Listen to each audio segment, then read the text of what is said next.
Thank you for that. Okay, so I'm going to call today's meeting to order, March 17, 2025. This is a joint meeting of the City Council and the successor agency to the Hollister Redevelopment Agency. The meeting is called to order at 6:30. I'm going to ask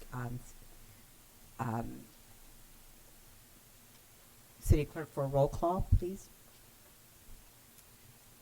Vice Mayor Pache, Present. Councilmember Resendez, Present. Councilmember Morales, and Mayor Stevens. Here. Councilmember Deanda is not present. Thank you. Thank you. Councilmember Pache will lead us in the Pledge of Allegiance. I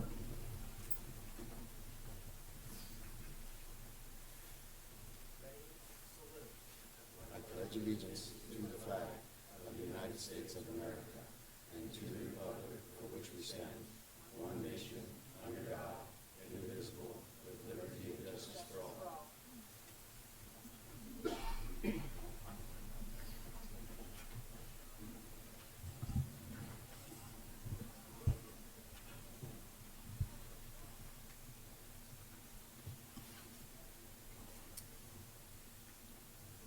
City Attorney, do we have anything to report on closed session items? Nothing to report from closed session at the last meeting. Okay, thank you. Okay, so we're going to move on to public input. This is going to be for items that are not on the agenda today. So this is the time for anyone in the audience to speak on any item not on the agenda and within the subject matter jurisdiction of the council. Speaker cards are available in the lobby and are to be completed and given to the city clerk before speaking. When the city clerk calls your name, please come to the podium, state your name and city for the record, and speak to the city council. If you are joining via Zoom, please click on the bottom of your screen to raise your hand. If you are joining in a Zoom using a cell phone, please press *9. Each speaker will be limited before I read this portion, I just wanted to say, just because we're anticipating a lot of speakers tonight, we will probably be reducing the time to 1.5 minutes per speaker because we anticipate there's going to be a lot of speakers tonight. So just tailor your comments to that time frame. So tonight we will be limiting to 1.5 minutes per speaker. Please note that the state law prohibits the City Council from discussing or taking action on any item not on the agenda. Clerk, do we have any public comments? Yes, Mayor Stevens, we currently have 5. This first speaker is Mia Casey, to be followed by Jillian Wilson.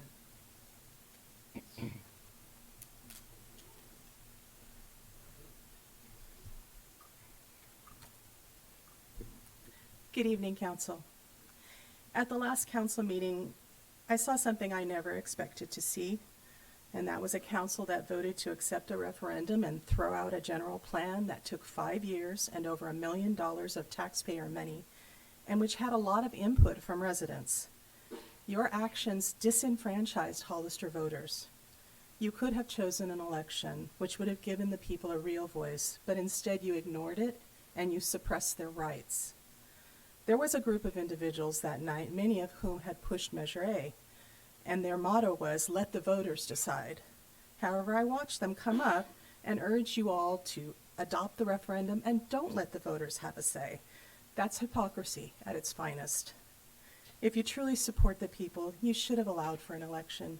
Instead, you let this small group, many of whom don't even live in Hollister, dictate what happens to our general plan and our city. There are going to be serious and long-lasting consequences from this poor decision. Thank you. Thank you, Ms. Casey. Next speaker. The next speaker is Jillian Wilson, to be followed by Todd Dubois. Hello, Jillian Wilson from Hollister. My comments tonight are in support of local business. Since comments at the last meeting were limited to 1 minute, I didn't get to fully express my prepared statement. Instead, I submitted those comments to Benito Link as a community opinion, and I really hope that the city leaders will read that opinion, as well as others, especially one submitted by Larissa Gibbs, in which she gives suggestions on how to fix the permitting process. But tonight I'm here to urge council members to please take steps to streamline the permitting process for local businesses. And I want to be really clear here, I'm not asking the city or this council to quote unquote rubber stamp permits or to overlook code violations. I'm asking for the process to be clarified and streamlined for business owners. The city has created an unnecessarily complicated process, and it's now your responsibility to simplify that process wherever possible, to clarify the process wherever needed, and to help your constituents navigate that process. I do want to acknowledge that I spoke with the city manager a couple of weeks ago, and I really do appreciate the time that he spent listening to me and explaining some of the constraints faced by the city when it comes to permitting. That conversation was really positive, and I hope that there can be more conversations with city leaders and the constituents of this county to facilitate moving forward in a collaborative manner. Last week, I also forgot to give letters. Can I give those now? Sure. Can you give it to City Clerk? Okay. Okay. Thank you, Ms. Wilson. Appreciate your comments. Next speaker. The next speaker is Todd Dubois, followed by Sue Logue. Good evening, Mayor and Council. I'm quite impressed with your ability to bring people to the meetings. I can remember a decade or more when 2 or 3 people would only show up. So compliments on that.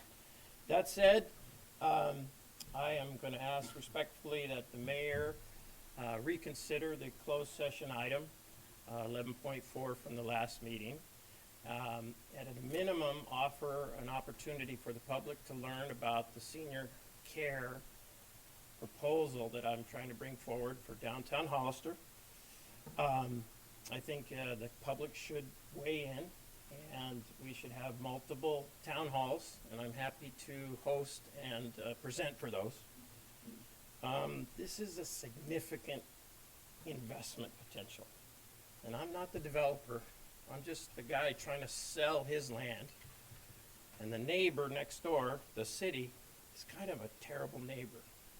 We just haven't been able to sync it up. But I think there's a potential of $30 to $40 million to bring to downtown Hollister if we can work together. That's 1/3 the size of this Amazon fulfillment center. And if you're going to pass on that in a 5-minute closed session meeting, I don't know. I think we should revisit it. Thank you very much. Thank you, Mr. Dubois. Next speaker. The next public speaker is Sue Logue, to be followed by Elias Salinas.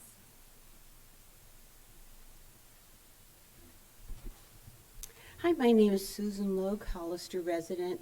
I'm with the Friends of the Library, a nonprofit that supports the local library. And we've been working hard to raise funds for the library. But I wanted to report that yesterday we had a very successful fundraiser at Ridgemark.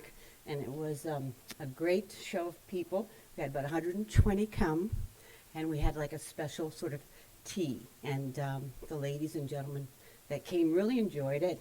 And we raised some money, we don't know how much yet, but to help us with the library and the various programs that we support. We're also looking forward to working with the City Council on the library expansion project, because the library has received a grant and will be expanded, hopefully by 2026, 2027. We're not really sure at this point, but looking forward to working with each of you to move that project forward. So thank you so much. Thank you, Ms. Lowe. Next speaker. The next speaker is Elias Salinas, to be followed by Joe. Good evening, Madam Chair, Good evening. council members. I want to touch real quickly on the permit process. The issue is that you have inconsistency, and I'm going to go ahead and I'm going to say you have a problem with 4-leaf. Needs some kind of an audit system to follow through what's going on with them. You send an individual, and an individual goes over there and they look at the building and they say, oh, you need this, this, and this, and then they're okay, they fix it. And then the next time another person goes, and then they find something else, there's just no communication between them, and something has to happen so that you need to be more friendly towards business instead of trying to stop businesses from coming in, because that's exactly what they're doing. It's like taking too long. When you all ran, your big thing is when you're out there campaigning, it's public safety, public safety. Well, at the last meeting, you went ahead and you're going to go ahead and you're going to go forward with the motorcycle rally, but you're also considering doing layoffs. You're talking about that you're in a shortage of funds.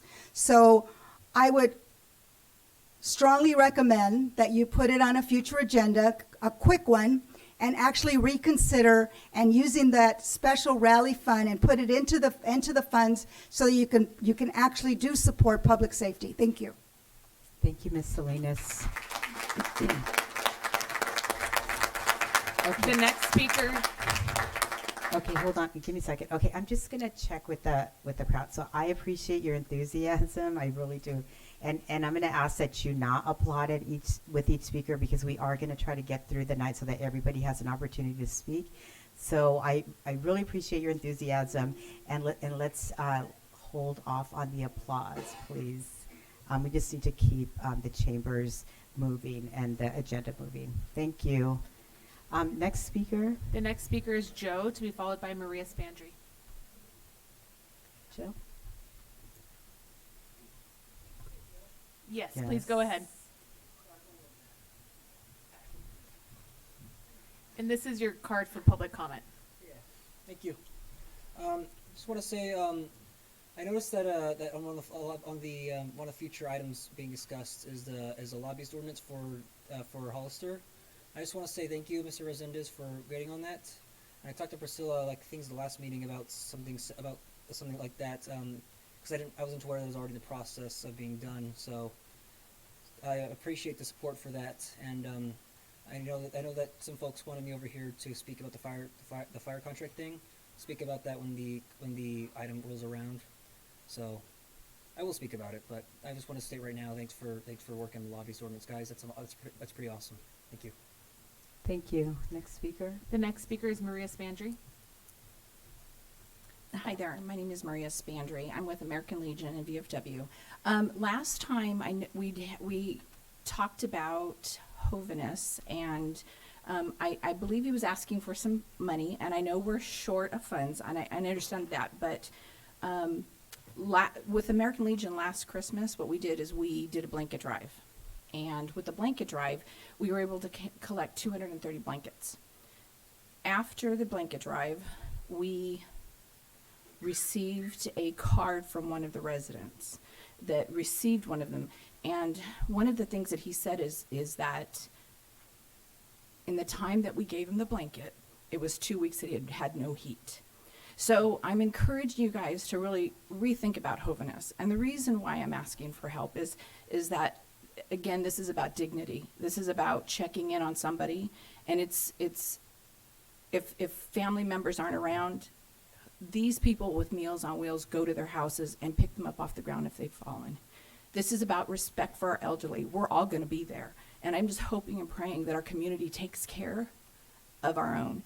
There's things that I'm very passionate about. Our seniors and our veterans are what I really encourage the community to help. And I know, Councilmember Pache, you asked for call to arms, but we need help. And for a senior not to be able to have the dignity of having a face come and check on them, it's really distressing. So thank you. Thank you, Ms. Spandry. Our next speaker is Carol Lenore, to be followed by Celeste Bocanegra.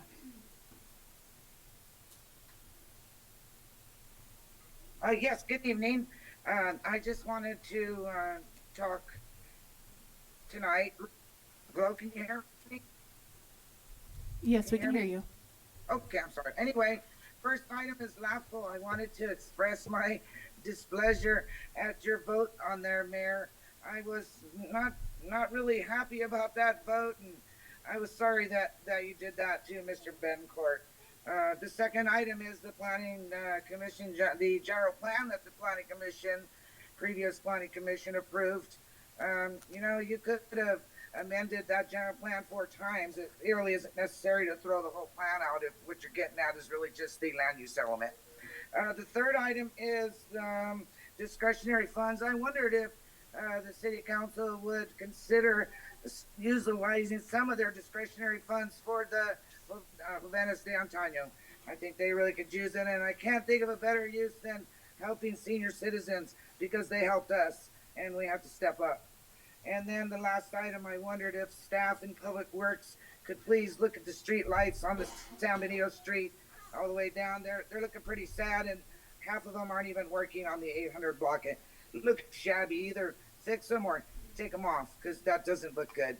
All right. Thank you for letting me speak. Thank you, Ms. Moore. Next speaker. The next speaker is Celeste Bocanegra. Good evening, everyone. I'm just asking our public servants to not reduce the time frame for public comment. I understand that there are many speakers there and you want to get home, but this is exactly what you signed up for. You signed up to be a public member or a public entity to help the community and listen to our needs, right? That's exactly what our First Amendment right gives us, the right to set forth our grievances with our local government. So we should have our time replaced to 3 minutes. Please do not reduce our time. And it is very unprofessional that we have local politicians like the mayor, with all due respect, but unfortunately being late to meetings does not set a very good precedent, and it's very unprofessional when you are working for the people. So please make sure that you're on time, everyone that works as a public official, and do not limit our time to speak, right? We have, everybody in the community has a right to speak, and that's about it. Thank you. Thank you, Ms. Bocanegra. Next speaker. Those are all the public comments for this portion of the agenda. Okay, thank you for all those public comments. My apology. Oh. Sorry. We did have one more. Rick Perez. Evening, Council. Good job, Dolores. You know, I came here, and I was hoping I was going to get a full 3 minutes. But I came here not knowing what was going on, because my life is so much better not putting up with all the lies. And so I came to tell you about the good things that we've done, previous council. Unfortunately, I lost my list. Come here.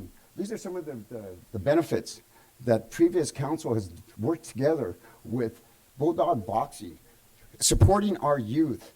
I'm sorry, guys, I lost the list. How about these guys? How about these guys? 35 children a day go and do this boxing. Well, this is the collaboration of the government working with local nonprofits for our youth, not to mention Youth Recovery Connections, how they're impacting our youth. And what about pickleball? Pickleball. How about Hollister Pickleball Club? You know what? It's awesome, because what we did, because we kept everything in mind.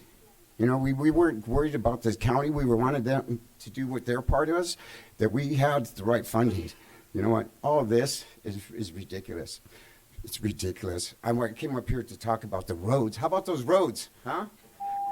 You know what? Thank you, Mr. Perez. I appreciate your So, comment. you know what? Congratulations. I just want to tell young you man. that, you know what? What you guys do, there's a legacy. History's going to Okay, report your time everything. is up, Mr. Perez. Thank you, Mr. Perez. I And you know what? appreciate your It's really comments. sad that you guys are going to have this city like this. I'm so sad. I'm so sad. Okay. Can we have the next, do we have a next speaker? I'm really gonna, I'm gonna ask that we just keep some decorum in the chambers, and that we really need to be able to hear people speak. So I'm gonna ask people to please refrain from clapping. I think we can all agree or disagree with comments, and please refrain from clapping, just so that we can get through all the comments and we can listen to everyone. Thank you, everyone. Any other speakers? That's all of Thank you. them. Thank you. Okay, so do any members we're going to move on to the next agenda item, which is our consent agenda. Do any members of the council have any brief questions or comments on items on the consent agenda? I wanted to pull 6.4. Okay, 6.4, okay. Not that? Okay. Any other questions or comments on anything on the on the consent item agenda? No questions. Okay.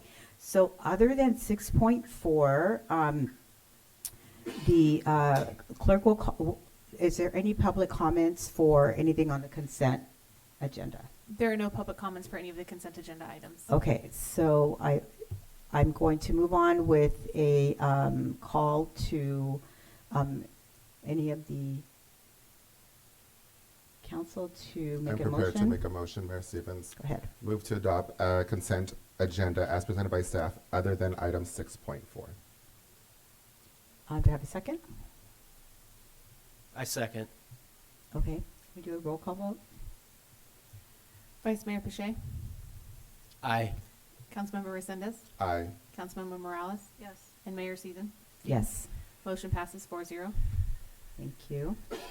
Okay, so let's move on then to the pulled item 6.4, a resolution approving the 2024 General Annual Progress Plan Report. Yes, thank you. Good evening, Mayor and Council. Eva Kelly, I'm your Planning Manager with the Community Development Department. Item 6.4 is a resolution that approves the General Plan Progress Report and the Housing Element Annual Progress Report for the calendar year 2024. This is a report that's due to the state, both the Office of Preservation and Research, as well as the California State Department of Housing and Community Development, so OPR and HCD. We submit the annual report to both agencies, and this is due by April 1st of each year. It is a report on the city's implementation measures in both our general plan as a whole, as well as specifically in our housing element. And the housing element annual report also includes information on submitted housing applications, approved housing applications, approved and issued building permits for housing development, as well as final occupancy permits issued for housing development. With that, I'm happy to answer any questions, but this is the kind of approval of those reports and then authority to submit them to the state. Thank you, Ms. Kelly.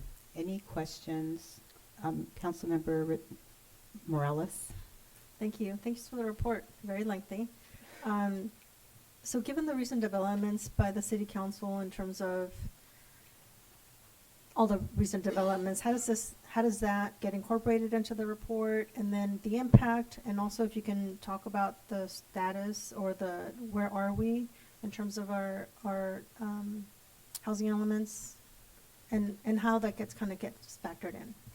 Yes, and if I could clarify, which are we talking residential developments or a different development of the council? All of that, all the elements that are reported on this report, and then after you answer those questions, if you can talk about the impacts when we're not meeting those goals and numbers.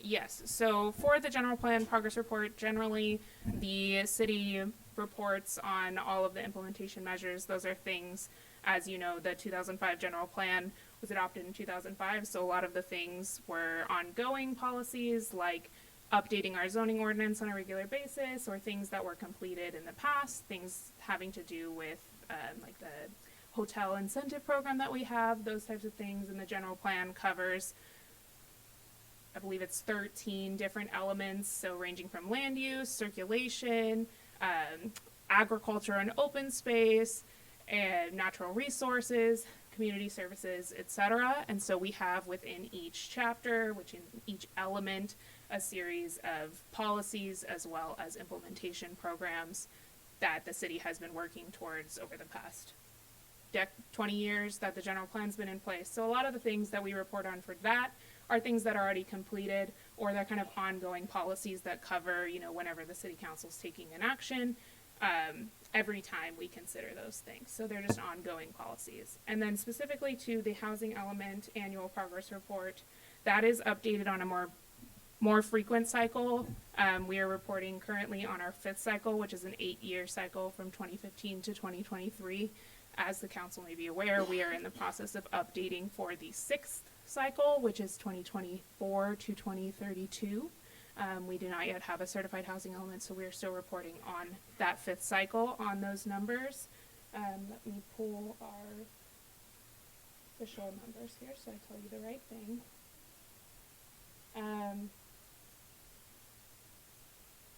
Actually, I scratched that. We are reporting in 6th cycle, but it's a little bit awkward because we don't have a 6th cycle. So we are in the new reporting cycle for 2024, and we have issued So permits count at the date that you issue a building permit in the calendar year. So even though we report on things that are submitted to the planning division, things that are approved by the planning commission or the council, building permits that are issued by our building department, and also final occupancy certificates. So when housing units are completed and able to be occupied, we report on all of those items. But where they count for the state towards our RHNA, our Regional Housing Needs Assessment number, is at issuance. And so in 2024, we issued 122 permits. And for the projection period, which was allowed in this transition of cycles from July to December of last year, we had 49 permits. So total reporting in our sixth cycle towards our 4,163 units, we have 171 units reported, and a remaining RHNA 2, which would be 3,992 units to report. And the city does not have an obligation to construct any of those RHNA numbers. We do have to plan for them in our housing element, and that's what's part of our update.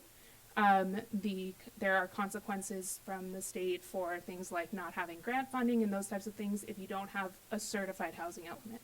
But as for if we don't meet the RHNA, if we don't have housing units built, the city's not, we don't build houses. We just make sure that there's accommodation for people who build houses to build houses.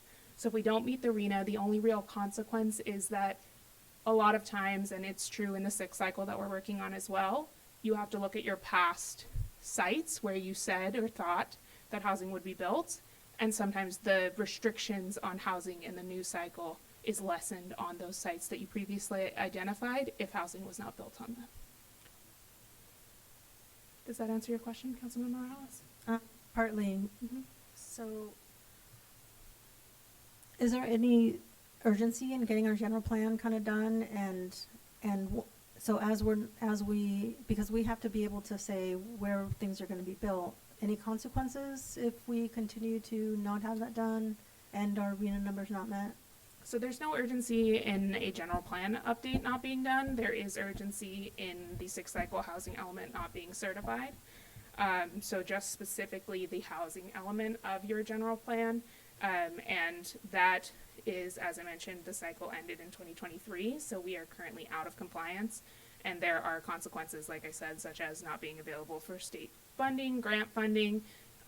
There are potentially, the state is arming up on a enforcement mechanism through their HCD. They've been doing that. They're not looking at our jurisdiction at this time, but they have been over the past years looking at other jurisdictions and building up an enforcement mechanism. It's really unclear exactly what that enforcement arm of the State Department of Housing and Community Development will do, but there definitely are potential legal consequences and financial consequences to not certifying a sixth cycle housing element. I heard the consequences were pretty harsh, at least from other cities and other areas, and potential having the state come in and take over some of our functions. Can you speak to any of those? I can't speak to them in specific, but yes, that is true. They could come and take away local authority to approve housing if we continue to remain out of compliance. They could. And can you speak to some of the fines that we may be facing? I don't know any details, so I wouldn't be able to give you. So some of the fees that you can face, excuse me, if a jurisdiction faces a court action stemming from its lack of compliance and either loses or settles a case, it often must pay substantial attorney fees to the plaintiff's attorneys in addition to the fees paid to its own attorneys. These fees can easily exceed $100,000. They do have the ability to levy fines of $10,000 and then incrementally build.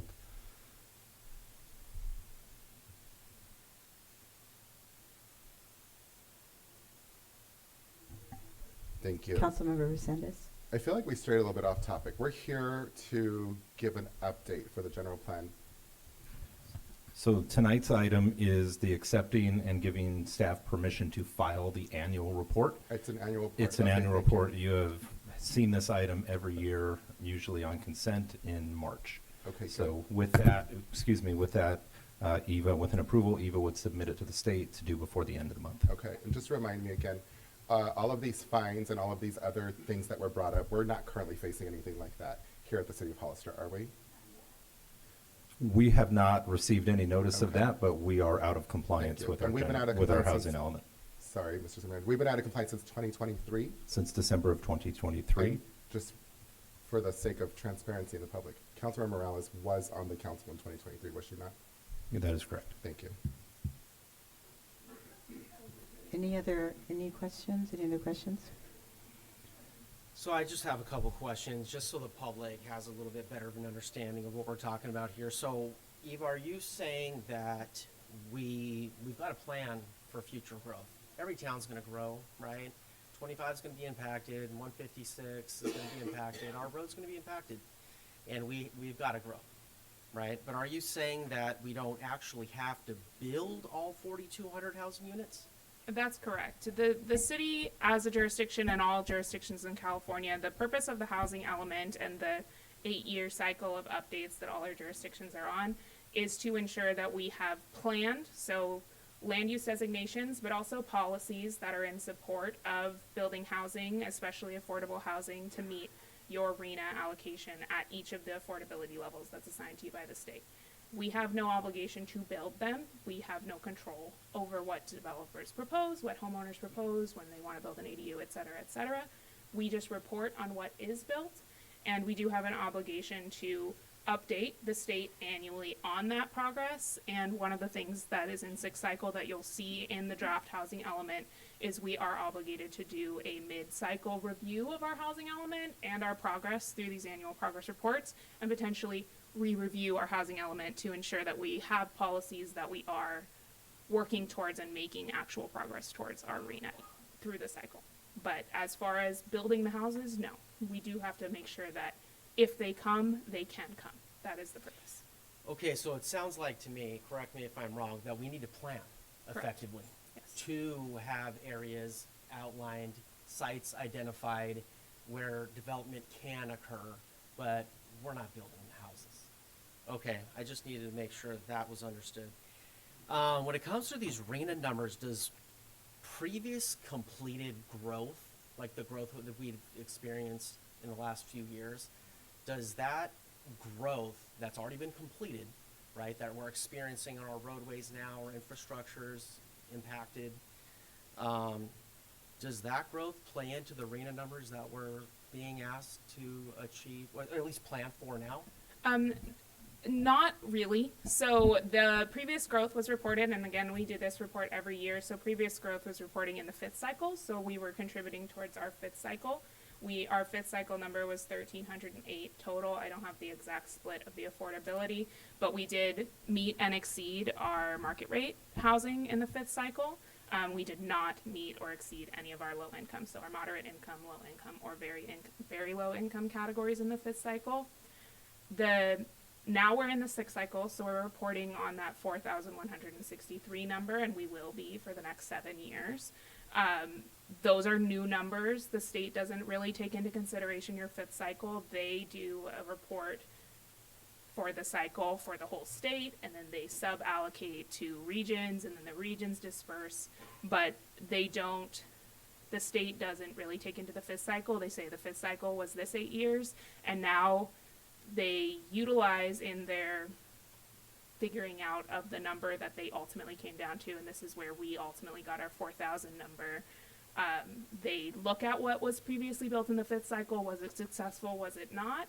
And then they project out another 8 years of what the state thinks we need, and ultimately disperses it across the state. So it's not that it doesn't take into the fifth cycle and what was built in the state, but they have goals of growth and housing need for the state, and that's really where the sixth cycle comes in. And the sixth cycle is its own thing and its own reporting, and everything that happened in the fifth cycle doesn't affect what happens in the sixth cycle in that way.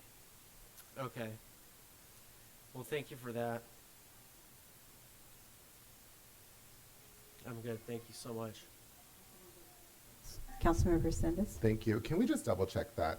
I was under the impression that the previous numbers that were, as Councilmember Pache or Vice Mayor Pache brought up, that the number of homes you built does impact the number of houses that they bring back to you, or the expected number that they bring back to you. Can we just double check that?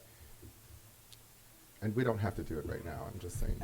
And so, just to clarify, we'll provide information back that the growth of the fifth cycle counts towards the sixth cycle. There's usually a clear delineator. Once the fifth is done, then they're assessing how you did in the fifth. Essentially, but then you get a new number for the sixth. I think what Vice Mayor was saying, and this is the way I understood it, is that because we built so many houses, that kind of inflated our expected number of RENA numbers in the following cycle. I could be wrong, but I'm pretty sure that there is a formula that ties into that, and I think that's what I heard. So can we just double check that and get back to us with that? I can double check, but Okay. yeah, it only affects it in a very limited way. Okay. Yeah, Thank we you. can provide a follow-up to the Thank you council. so much.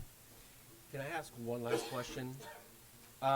This could be for a future meeting or for, maybe a small homework assignment. Appreciate everything you do.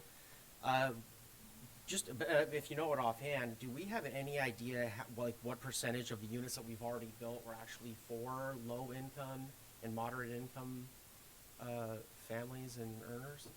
I can give you the exact number. Hang on, I just moved my report to take a note. While you're looking, I'm asking because, money's tight all over the place. I mean, you look at the price of eggs is crazy, right? It's impossible, right? Buying a house is getting very difficult, and people want to live where their family is at. They want to live where their friends are at, if at all possible. And some people, rely on. So I can give you that number, and this is in your housing element progress report as well, the third attachment for anyone who wants to look. That's where all the numbers are, all the APNs and what projects and where they're at in the process. But the total for the sixth cycle, so again, this includes that 49 units from the kind of crossover 6-month period. But of the total 171 units that have been counted to date for the sixth cycle, 150 are market rate, 17 are moderate income, and 4 are low income units. And again, that's building permits issued is when those numbers count. Okay, thank you. Thank you. Okay, so I will entertain a motion on this item. Move to adopt. Second. All in favor? Aye. Aye. Aye. Okay, so this one passes, 6.4. Thank you Thank so you, much. Ms. Kelly, appreciate that. Okay, so let's move on to the next item on the agenda, item number 7.1, fire protection services contract discussion. Can we have the staff report, please?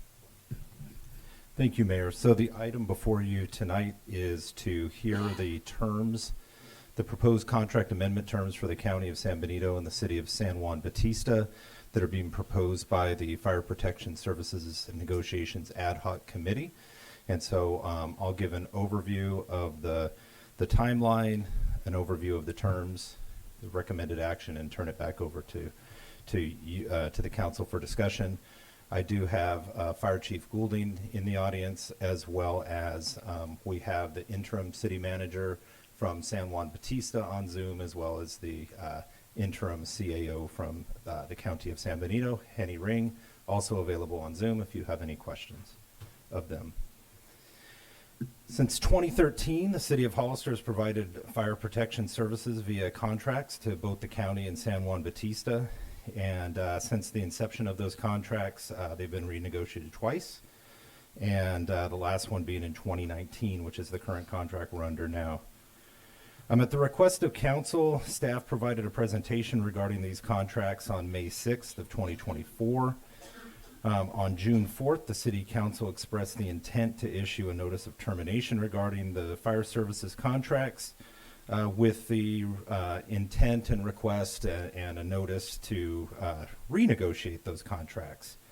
And so staff drafted the necessary resolutions and notices of termination and received approval from City Council on June 18th of 2024.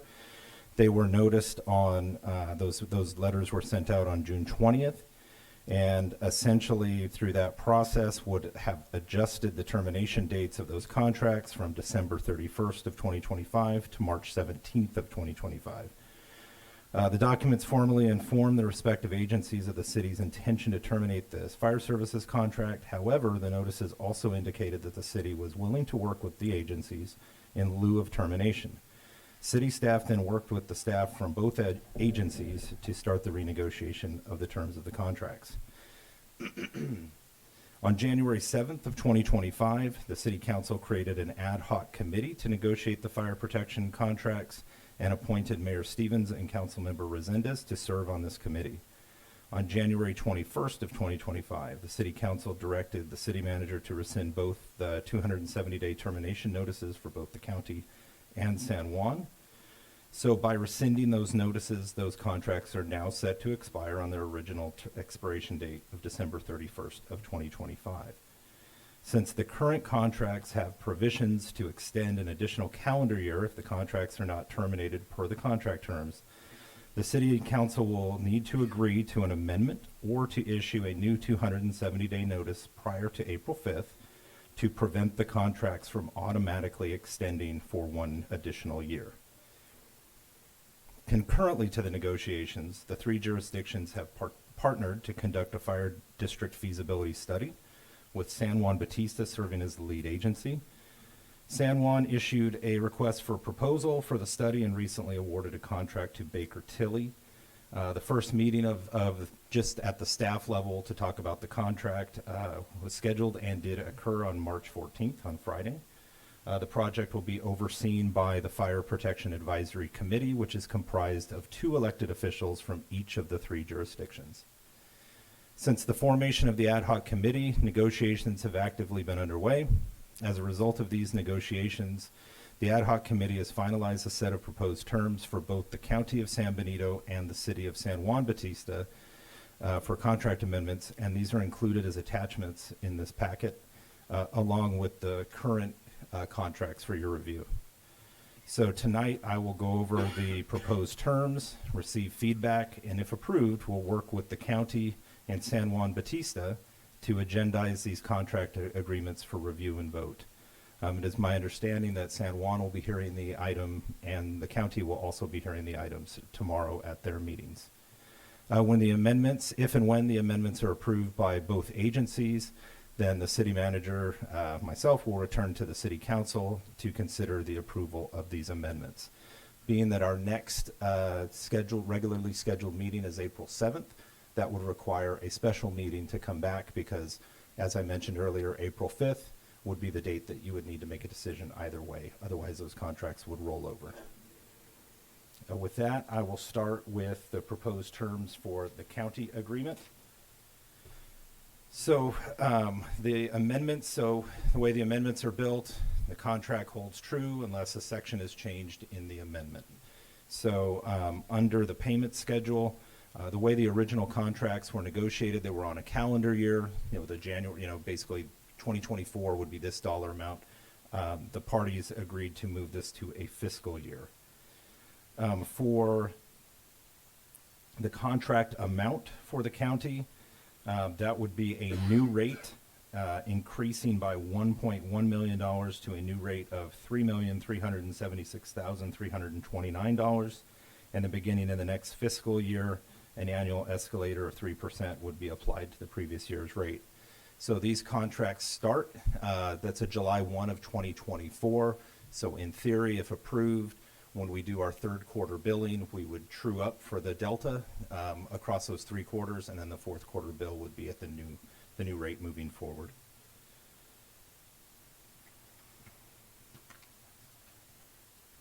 We also show in the contract amendment what that 3% looks like across the this year and then the following 3 years. And that term goes to June 30th of 2028. So previously, currently the way that it's written, you have annual options to extend for three years. That would, if you extend it each year, would go to December 31st of 2028.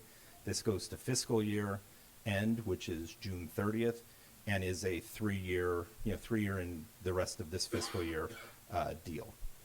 So you wouldn't have the annual option extension discussion as is currently written. Additionally, there is language within that shows of the $1.1 million of additional income, $214,173 of that would go towards the lease payments of 3 pieces of equipment, a 2019 Type 1 fire engine, a 2019 Type 3 fire engine, and a 2019 water tender, collectively throughout the rest of the document as fire equipment. That lease period is for February 25th of 2022, so we just made our third payment a few weeks ago, and that would go through 2025. And so what would happen is at the end of the term of the lease, if we're all still in agreement and that's still moving forward, then that equipment would become, the county would have the option of purchasing that equipment at the end of the lease for $1 per piece of equipment. We would still use the equipment similar to how the city is using San Juan's equipment, and in the past had used some of the county's equipment. Additionally, there is language in here that allows us to bill the county for up to $400,000 of eligible expenses included in the county's current fire impact fee study, incurred from the start of this contract through the end of February of this year. And that would have to be in accordance with the Mitigation Fee Act. We would work with them to finalize that before the end of the fiscal year. So their impact fee study will call out the different eligible items that was baked into the Nexus study to determine their fee that they're charging on development. And with that, we would be able to bill against any expenses that we've incurred since 2019 to help draw down some of those funds that they've been collecting for the development in the county. Any equipment that is reimbursed through this provision, the ownership would be transferred to the county because they would be using their funds to purchase that, and again, we would use and maintain it like we have with other equipment. There is a provision in here to ensure that any SCR 911, as you may be aware, our 911 dispatch services are we purchase through a third-party JPA, and so we're ensuring that any ambulatory costs are covered by the county.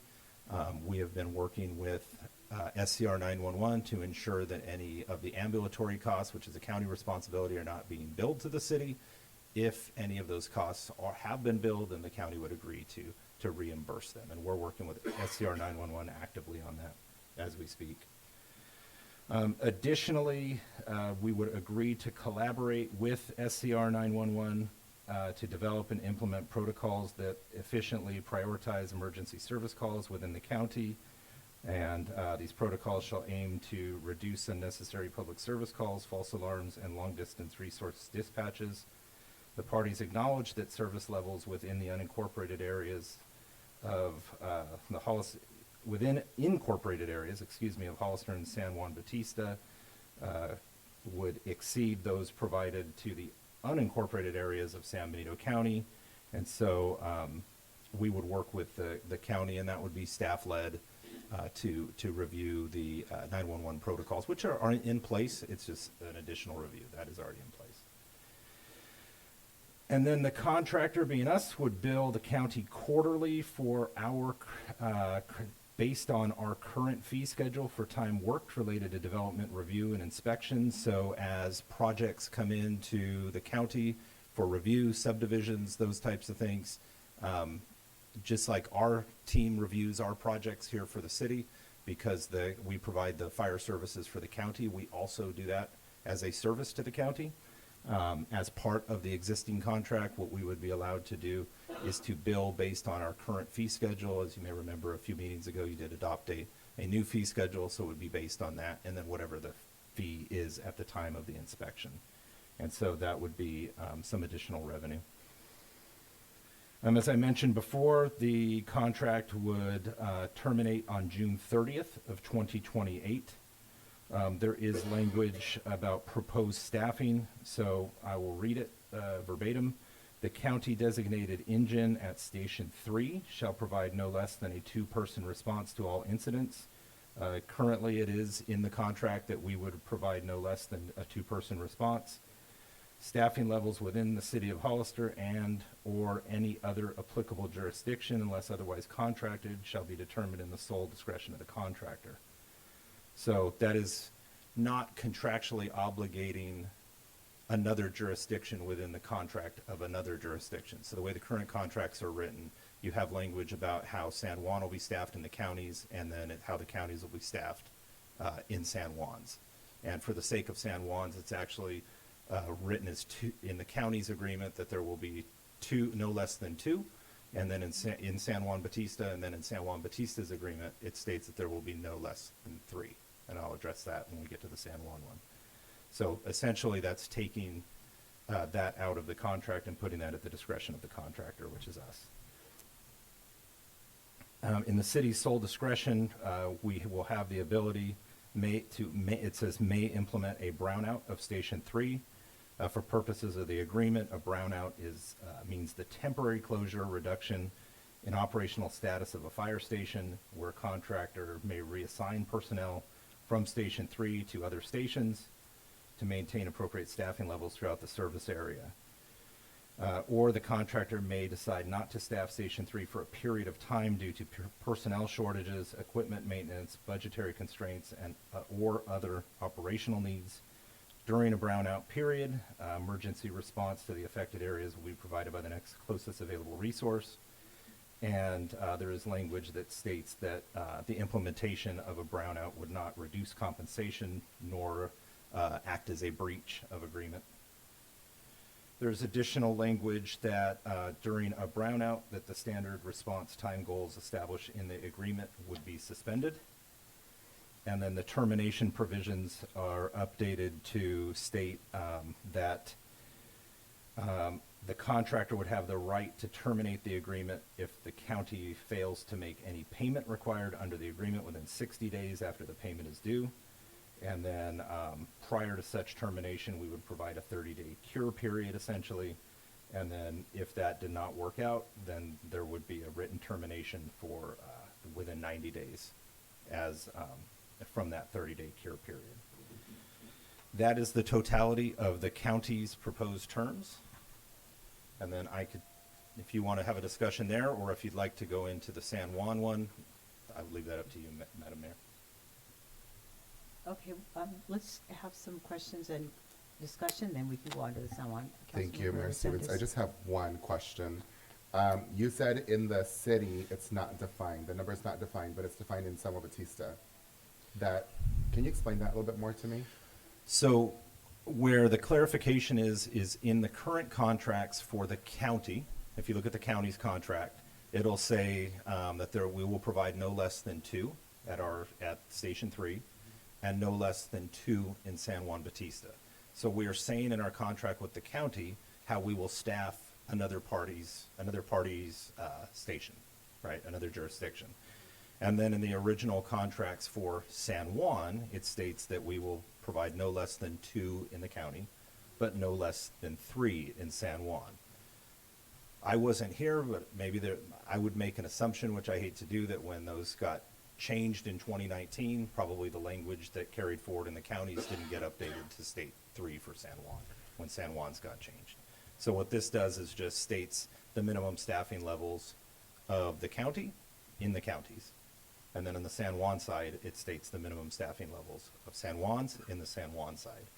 But they're not in each other's contracts. Okay. And we're not defining what our staffing level is going to be in the city of Hollister, or are we? That is correct. It is at our sole discretion. So we're not stating in the contract what we will staff Hollister at. So we're not contractually obligated. Got it. Okay. So it's just, this is a contract with the county. This is the minimum staffing for the county at Station 3. Then on the San Juan, this is the contract for San Juan. This is the minimum staffing in San Juan. Okay. Thank you. I have a few questions, Madam Mayor. Thank you. Yes, Councilmember And Morales, I have a please lot, go ahead. so just bear with me. I have quite a few. I'm sorry, say that again? I have quite a few questions, Okay. so bear with me. So some of them are gonna be for, I don't know who can answer these questions, but I'm gonna go through all of my questions. And then I do have some questions for our chief, So, in reading the agreement, there's a lot of red flags, and I'm wondering whether there was a subject matter expert that was involved in negotiations, and let me explain why. So, for the last couple of years, the state of California has had issues with fire insurance being dropped, and it's actually being taken on by the commissioner and California League of Cities. And we're hearing it from our neighboring jurisdictions as well. And why I say that is because I think this agreement may or may not impact homeowners and their fire insurance, or whether our homeowners or fire insurance potentially we will be dropped or will pay more. The second or the other is safety concerns. So while the neighboring jurisdictions, whether it's the county or San Juan, the city of Hollister does have policies and contractual obligations, which has us at a different number. But the number also is kind of statutory for safety reasons. So like you do with PREA, like you do with like institutions or police or fire, there's numbers for safety reasons because there's studies that said if you have less than X amount of folks going in to a response, something can happen, and then is that one person then going to be able to take out the fire? Or, you know, if there's workers' comp issues or somebody gets hurt, how is that going to kind of play out? So the numbers are based on studies, and they're based on like workers' compensation studies, they're based on safety studies, they're studies because there's money involved and there's payouts. There's also a formula based on the number of people that get hurt, the numbers, and also the cost, right? So there's potentially a cost to the city in addition to that. The termination clause for non-payment, how does this, I don't understand how this benefits the city. Normally, the termination clause is if things are not working, let's say that there's, hopefully never, but if there's fire, if there's 20 or 50 or 60 or 70 different responses in the county, and if our folks are working overtime night and day like we've seen in LA, like we've seen in other areas, how are they going to get rest? How are they going to be, you know, how are they going to be able to function if we have limited staffing, if we're potentially closing down areas, if we are having all these concerns about, you know, people care about, with fires, they want to make sure that people's lives are saved, that their property is, you know, somewhat intact or at least non-completely destroyed. And for us, you know, we should care about our people. We should care about our firefighters and folks that are putting their lives on the line to take care of our community residents. Without having any type of analysis with this termination clause, it doesn't allow us to get out. It doesn't allow us to renegotiate terms. It doesn't allow us to do anything else that looks at our circumstances at the time except for the end of the 3-year period. And I think the most apparent thing, since we're in a structural budget deficit, is how does this get us close to being whole? It doesn't. You know, you talked about doing it right, having more time. This is almost the same thing with a little bit of more money for fees that the county collects. So this does not make us whole. So in essence, we're going to continue to subsidize the county for another 3 years, which now has given us and all of our residents in Hollister that are paying an additional 12.5% overall city reduction year after year. And a 3% COLA is not going to cut it. And you're going to see the prices go up with everything that's happening at all levels of government. People are not going to be able to pay their bill, and 3% for the cost of living, for total cost, that's not going to do anything. So I'm just wondering, how does this benefit the city at all?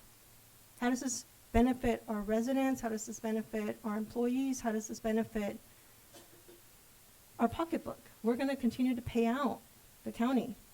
We are paying for their share, and we have no way out if things don't go. If things go, hopefully never go in a direction where we need first responders, but that's also another issue is these things are not predictable.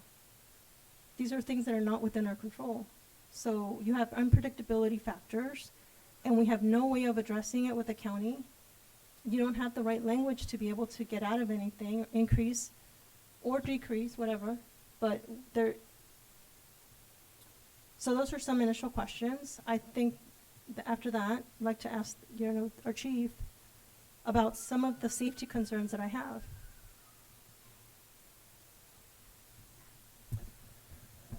Thank you, Madam Mayor and Council. Council Member Morales, you gave a lot of list of questions, so I'm probably going to need you to touch back on some of those. Your first question, if the fire department or subject matter experts were involved in this. In the initial phases of the negotiations, myself, Chief Dover, who was the interim fire chief prior to me, were involved in the conversations. When the negotiation changed, this ad hoc committee was brought in. I was removed, as was Chief Dover, from the negotiations. The first I was made aware of the actual terms of the agreement was Thursday, last Thursday, right before this modified agenda was posted. So I had no input at that point. The agreement was already essentially decided. I did meet with the ad hoc committee. I expressed what concerns I had for those that were present, but the terms of the agreement were already in place. And other than a few minor changes that didn't have anything to do with me, that is what's before you this evening. Your next question. So for people that own homes or property, how does this impact? So insurance companies look at, the general plan, how many fire stations, right, accessibility, timing rates, all that good stuff. How will this agreement and the impact our residents in terms of money out of pocket or potential insurances being canceled? Because I know we've talked a lot about it in various committees, that this is a huge problem, not just in the city of Hollister or San Benito County, but statewide. Yes. Because of all the fires. So insurance is, it used to be in the old days, ISO rating was what was utilized for insurance. Now insurance companies can utilize whatever matrix that they want to do. It's not necessarily ISO. Currently we're ISO of 3. I've seen the agreement. I've heard the agreement. I have not even had a chance to discuss the actual intent. Everything in the two contracts both say in San Juan and in Station 3, minimum staffing is 2. And then it doesn't designate what actually the 2 Hollister fire stations are. So I have not had a chance yet to actually get the direction as to what the plan is. It also talks about browning out. But as part of our ISO rating, it does take into account the staffing that we have available, response times. So more than likely, depending on what directive I'm given, our ISO rating will go up, which means insurance rates, if nothing else, will go up, if not get canceled. That being said, insurance companies are looking for reasons to cancel left and right already. So even if everything stayed exactly the same, there's still a chance for insurance rates to increase or be canceled. But absolutely anything that we do that degrades the service that we provide will absolutely affect insurance, either ability to get insurance, maintain insurance, and the cost of that. Safety. Numbers, potential workers' comp issues, So, stress leave, yeah, the workers' comp contribution rate for the city of Hollister covering all the areas, number of days that folks are out for training, maternity, paternity, other absences, incorporation of that in terms of, I'm sorry. I can just. Well, let me just start with that. I won't add to that. Let me just stop right there. Let me just start with that. So safety. There's a lot of factors that come into play. Hollister Fire, inclusive of the entire jurisdiction that we cover, is 1,388 square miles. We have 4 stations. Currently today, we staff all of our engines with 3 personnel and a battalion chief. So that gives us a duty strength of 13 people. 13 people, to be quite honest, is drastically understaffed for the area that we cover. There are multiple times where we don't have crews available. In fact, just a couple weeks ago, every fire unit and ambulance unit in San Benito County was tied up on calls. there was a vehicle accident on San Benito Street, and I was the only responding person in the entire county going to that call. And there was a minor child who was injured in that call, and I had to wait for one of our engines to clear another call down off of Cienega Road to come back and take care of that vehicle accident. It was just me. Later on that day, there was another call, a fire alarm, that we didn't even dispatch a unit to until much later because we didn't have any units available. So safety is already a major concern. NFPA has all their recommendations. Their recommendation for fire engines is 4-person staffing. We are currently at 3-person staffing. Now, to be quite honest, there's a lot of fire departments out there that don't meet that 4-person staffing. However, the career, or mostly career departments, which is us, the national average would be 1.5 to 1.8 firefighters per 1,000. Okay, that's the national average. Everything that happened in LA, CNN did an investigative report stating that LA was one of the most understaffed departments in the nation at 0.9 firefighters per 1,000 people. Currently, Hollister Fire at our current staffing rate is at 0.6. So we're 1/3 the national average, not the standard that the NFPA, the 4 people that they want you to get to. That's what's actually is being staffed right now. So safety right now, the numbers that we are right now, we are drastically understaffed. And it's apparent because if you look at our current situation, we have several people that are out on workers' comp. And these are not just for a few days. These are people that are out for months on end due to injuries sustained on duty. It's not just the older guys. I have people in their 20s, 30s, 40s, and 50s that are all out on workers' comp, most of them on extended injuries. So if we reduce the staffing, if that's the intention and the direction of this body, and that's what's agreed to, and we actually reduce staffing, that's going to increase the workload on our personnel. Right now, that increased workload already is what's causing our guys to get injured, which is going to drive the workers' comp rates up even higher and cause more problems, more personnel hurt. The other aspect to that is the minimum of 3 people that we put on an engine. There's calculated reasons, as you alluded to, there's calculated reasons why it's 3 as a minimum. Okay, there's things you can do with 3 people that you cannot do with 2 people. Obviously, if you have 4 people, there's more you can do. But if you take a basic fire, okay, a basic fire, if there's a rescue, first engine gets on scene, I can show up in my SUV and I can actually go inside and try and rescue somebody. But there's nobody keeping the fire in check. So if I go inside and try and rescue somebody, it's more likely that I'm a better trained victim of this fire. With a 3-person engine company, you can have somebody on the panel, 2 people start to go in, hopefully with a hose line. If you have a 2-person engine company, you now only leave 1 person at a pump panel or nobody at the pump panel while you're trying to go in there. If you have 2 3-person companies and it's not a rescue situation, if it is merely your house is on fire, the law requires us, for every 2 people we put in, or for us to have 2 people go in, it requires us to have 2 people out. So let's say nobody's in the house and your house catches on fire. An engine company that shows up with 3 people and a second engine company that shows up with 3 people allows them to go in, because I have to have an incident commander, I have to have somebody on the pump panel, I have to have 2 people that go in and 2 people that can dedicate it to go in to rescue those guys. So that's 6 people. If I only have 2 people, they cannot by law enter that structure until there's enough people there, which means a response that only has 2 people on either one of those engines does not give us enough people to initiate a fire attack if there's not a rescue, in order to start putting the fire out. So that's going to delay the rescue. The other thing that comes into play is some of these incidents that are multi-person activities. So an EMS call, and I have a chart if anybody's interested. For those who have come and sat down with me, I can show you the chart of what everybody does on every type of call we have. So on an EMS call, emergency medical call, all 3 people do stuff. If you reduce that to 2 people, can you get by? Yes.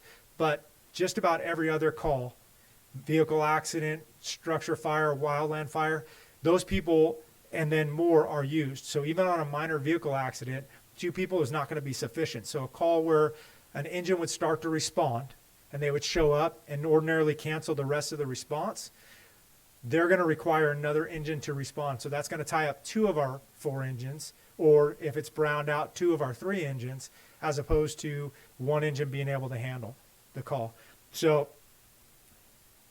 as I said before, we are critically understaffed as we sit now. So any possible reduction in our staffing, our daily staffing, is just going to make things that much more complicated and that much worse. The workload is going to go up, and we are more likely to hurt firefighters, not be able to take care of patients properly, and we're most likely going to have increased damage to property. What was your next question? Or did I finish answering that one? Oh, no, not yet. So, Councilmember Morales, let me just check with the others too, because I want to make sure that we all have opportunity to, okay.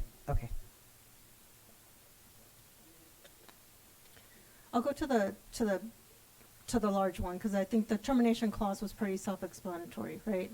If you have language that does not allow us to renegotiate or terminate as things change, that does not benefit the city. And so I don't understand why anyone would put that type of termination language into a contract if it does not benefit us. Going to the budget, so we were subsidizing the county up to close to or a little less than $4 million. We're getting a little bit more. So first question is, how does this agreement make us whole, right? Because if things happen, we have to pay people. So let's say there's 50 fires or 16 a month. It's not like we're going to say we're not going to respond to 40 of these calls. We're going to dispatch folks if we have the bodies available. Sorry to call you guys bodies. But also there's an overtime component. Either way, the city of Hollister has to pay.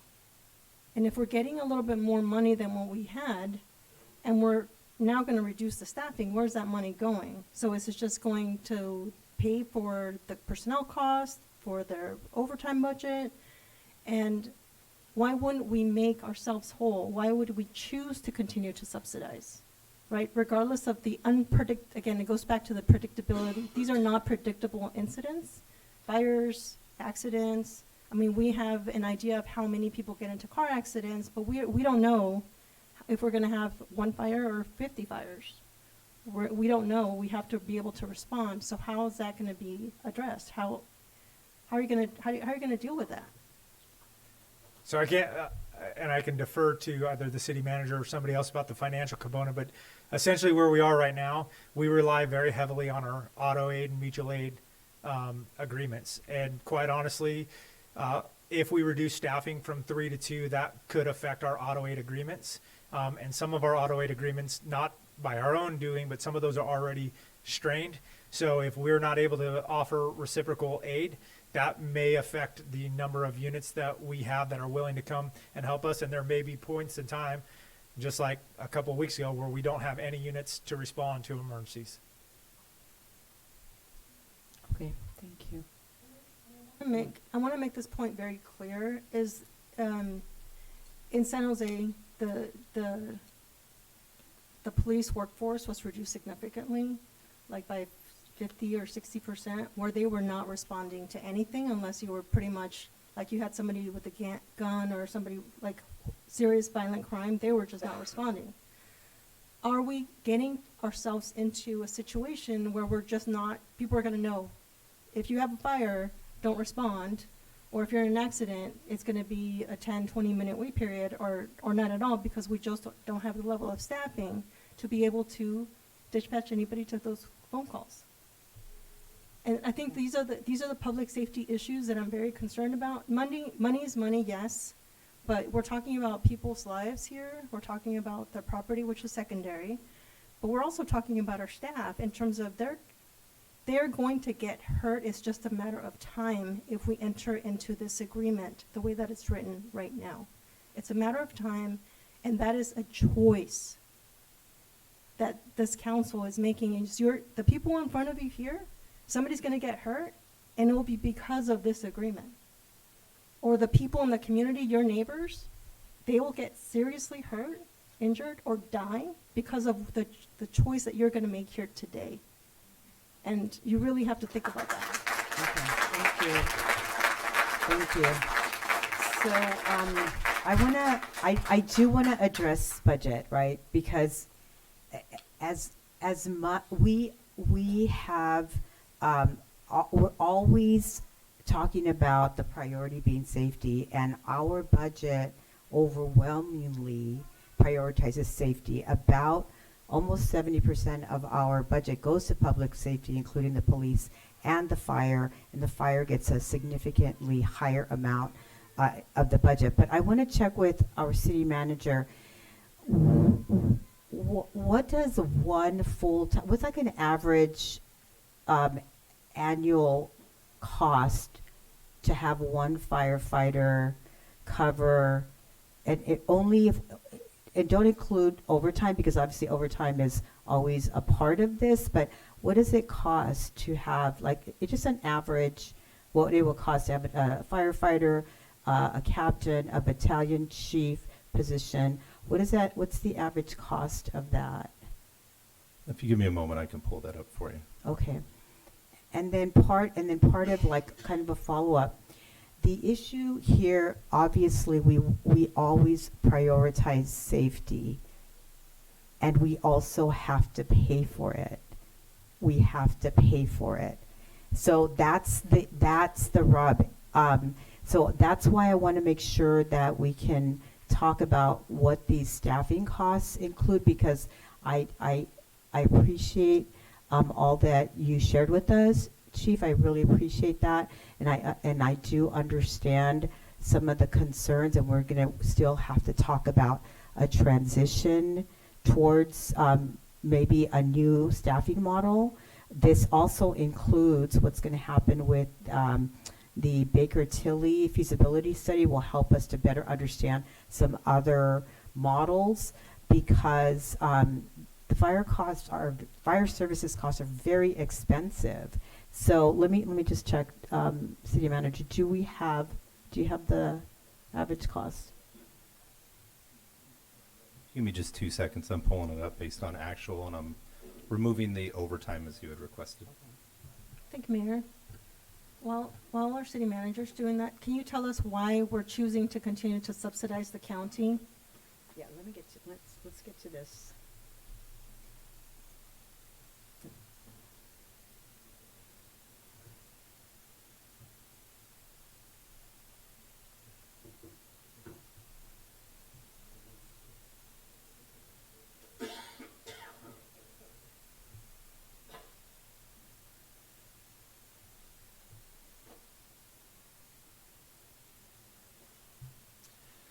So just looking at it roughly, and you may have some folks that could have had a lump sum if they retired versus some folks that may have started earlier. So it's a rough average, not factoring out outliers.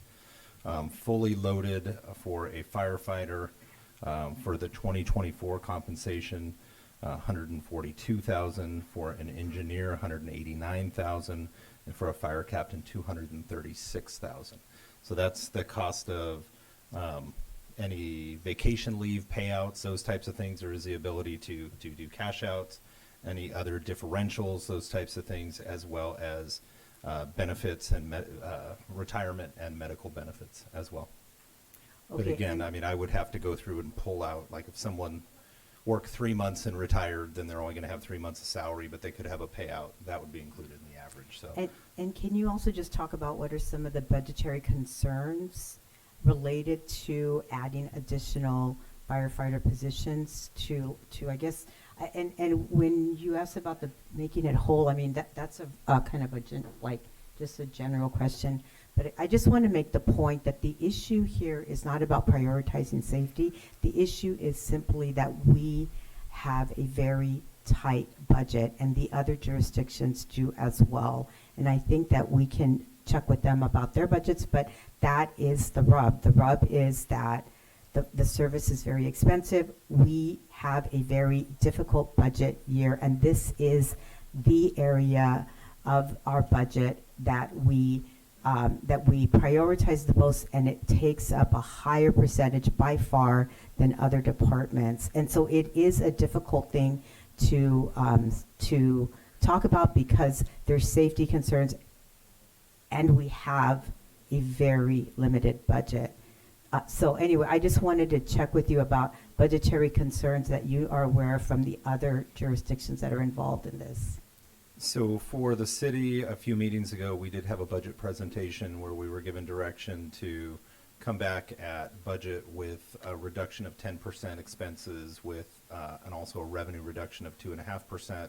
That's where Councilmember Morales said 12.5% is the net of those two. And I know that just cities and counties everywhere are struggling right now, especially counties more on the, they have the same impacts as us. They also have federal funding requirements that's a little outside of this, but you will see, especially with what's going on at the federal level and at the state level, you're going to see cities and counties have much reduced budgets going forward. Additionally, insurance costs are on the rise. We too are like anybody else. We were just on a phone call today talking about insurance rates and potential increases, which I will be bringing forward in the budget as well. So it is no secret that our budget is not in good shape, and we are working to help correct that in the future budget years. And what about the county and the city of San Juan Bautista? What are you hearing from those two jurisdictions? I'm hearing that they're having struggles as well, and that San Juan, I haven't had a deep discussion with them about their budget, but I do know that the county is indicating that they're having financial trouble as well. What would it take for us to be what Councilmember Morales says to make it whole? Like, what would happen to our budget if we did that? So back when we brought the item forward originally, we had a projection at that time of roughly, and this was based on time on call. And at that time, we had worked with the fire staff and going over looking at the time on call. That was kind of the metric, right? And with the understanding that, a medical call from Fire Station 1 to here may take 2 minutes to get down the road, but if they're in Piscinas, it may take 20, right? Not all calls are created equal. And with that, the number that we had presented in our presentation was keeping all things the same, not adjusting anything, just what were the current costs and what would that look like. That was just shy of $4 million. I can pull, if you give me just a moment, what that analysis showed. We went off call volume and the time on call, that was 4 million, and then showing a variance for San Juan Bautista of about 284,000 is what we had reported out. And that was based on the 23-24 budget costs. Our budget did go up about $2.3 million over budget years. Part of that was a $600,000 appropriation for basically the chassis prepayment of the tiller truck that the council approved. In next year's budget, we will have to work in the lease payments for that truck on a 10-year lease that's in the mid 200,000s on that lease payment. So at that time, the direction of council was look at what it is today and what would it take to make that whole. We did, as part of the fire advisory committee looking at the study, ask for the consultant to not only look at the feasibility of a district, but to also look at how we should split the costs, because as with anything, we could come up with a methodology. We had all agreed on a methodology. Those methodologies always come into question. And so part of the request was let's get an independent body to come up with that and give us suggestions, because if I come up with something, then someone else may say, no, you should have looked at it this way, or no, you should have looked at it this way. Nobody's going to be happy. So we said, let's get an independent look at how we could do this if, the will of the people was not to go to a fire district. So that was the discussion that we had back in May of 24, which then subsequently was the whole 270 conversation.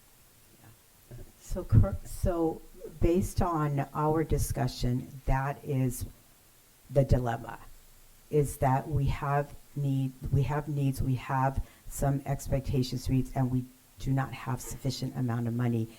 When we had a discussion with the fire chief, we did talk about the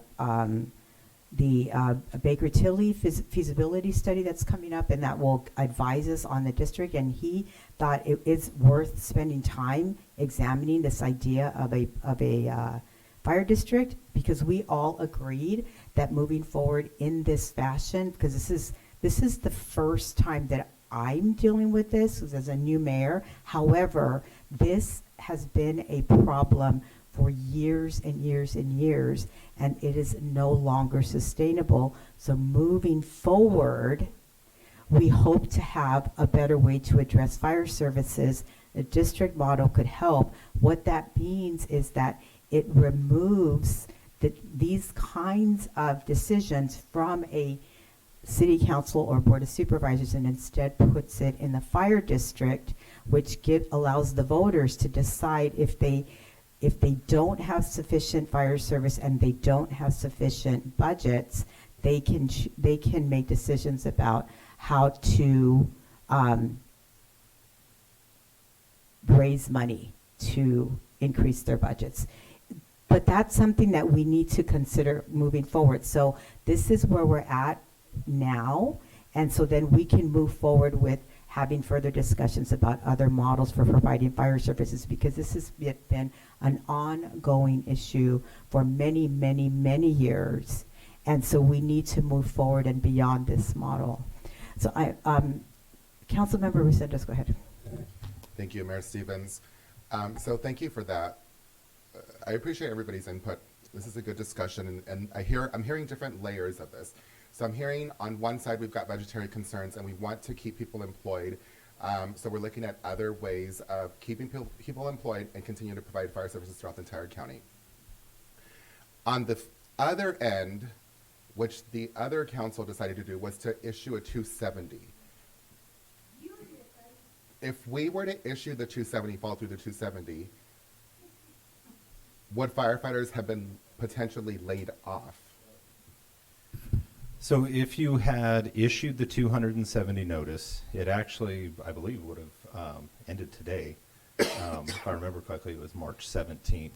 So what we would have been doing is coming back. The direction of the previous council was to, if that 270 was to go, to be terminated and it was over, then to make best efforts to absorb the fire department and keep the staffing levels the same, but use them to serve only the city of Hollister. That was the goal of the previous council.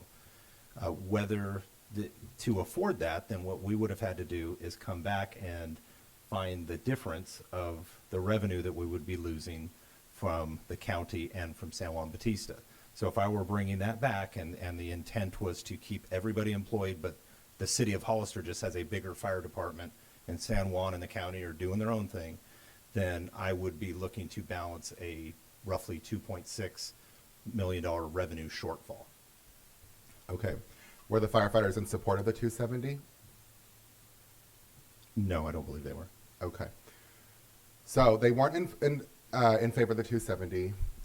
It was going to cause potential budget problems for us. Now we are looking at solving this, addressing the other budgetary concerns, subsidizing the county, San Juan Bautista, and you're talking about the time on call. It was measured on time on call to come up with the $4 million, and I'm assuming that when you talked about looking at the 911 calls, you're going to address that issue? No, what we were talking about is the amount of calls that they went to. So we did a study to look at on the dispatch, like let's say there was a medical aid call that was down the street. So that was 30 minutes. And then we looked at all the calls and whether they were a county call, a San Juan call, or a city call.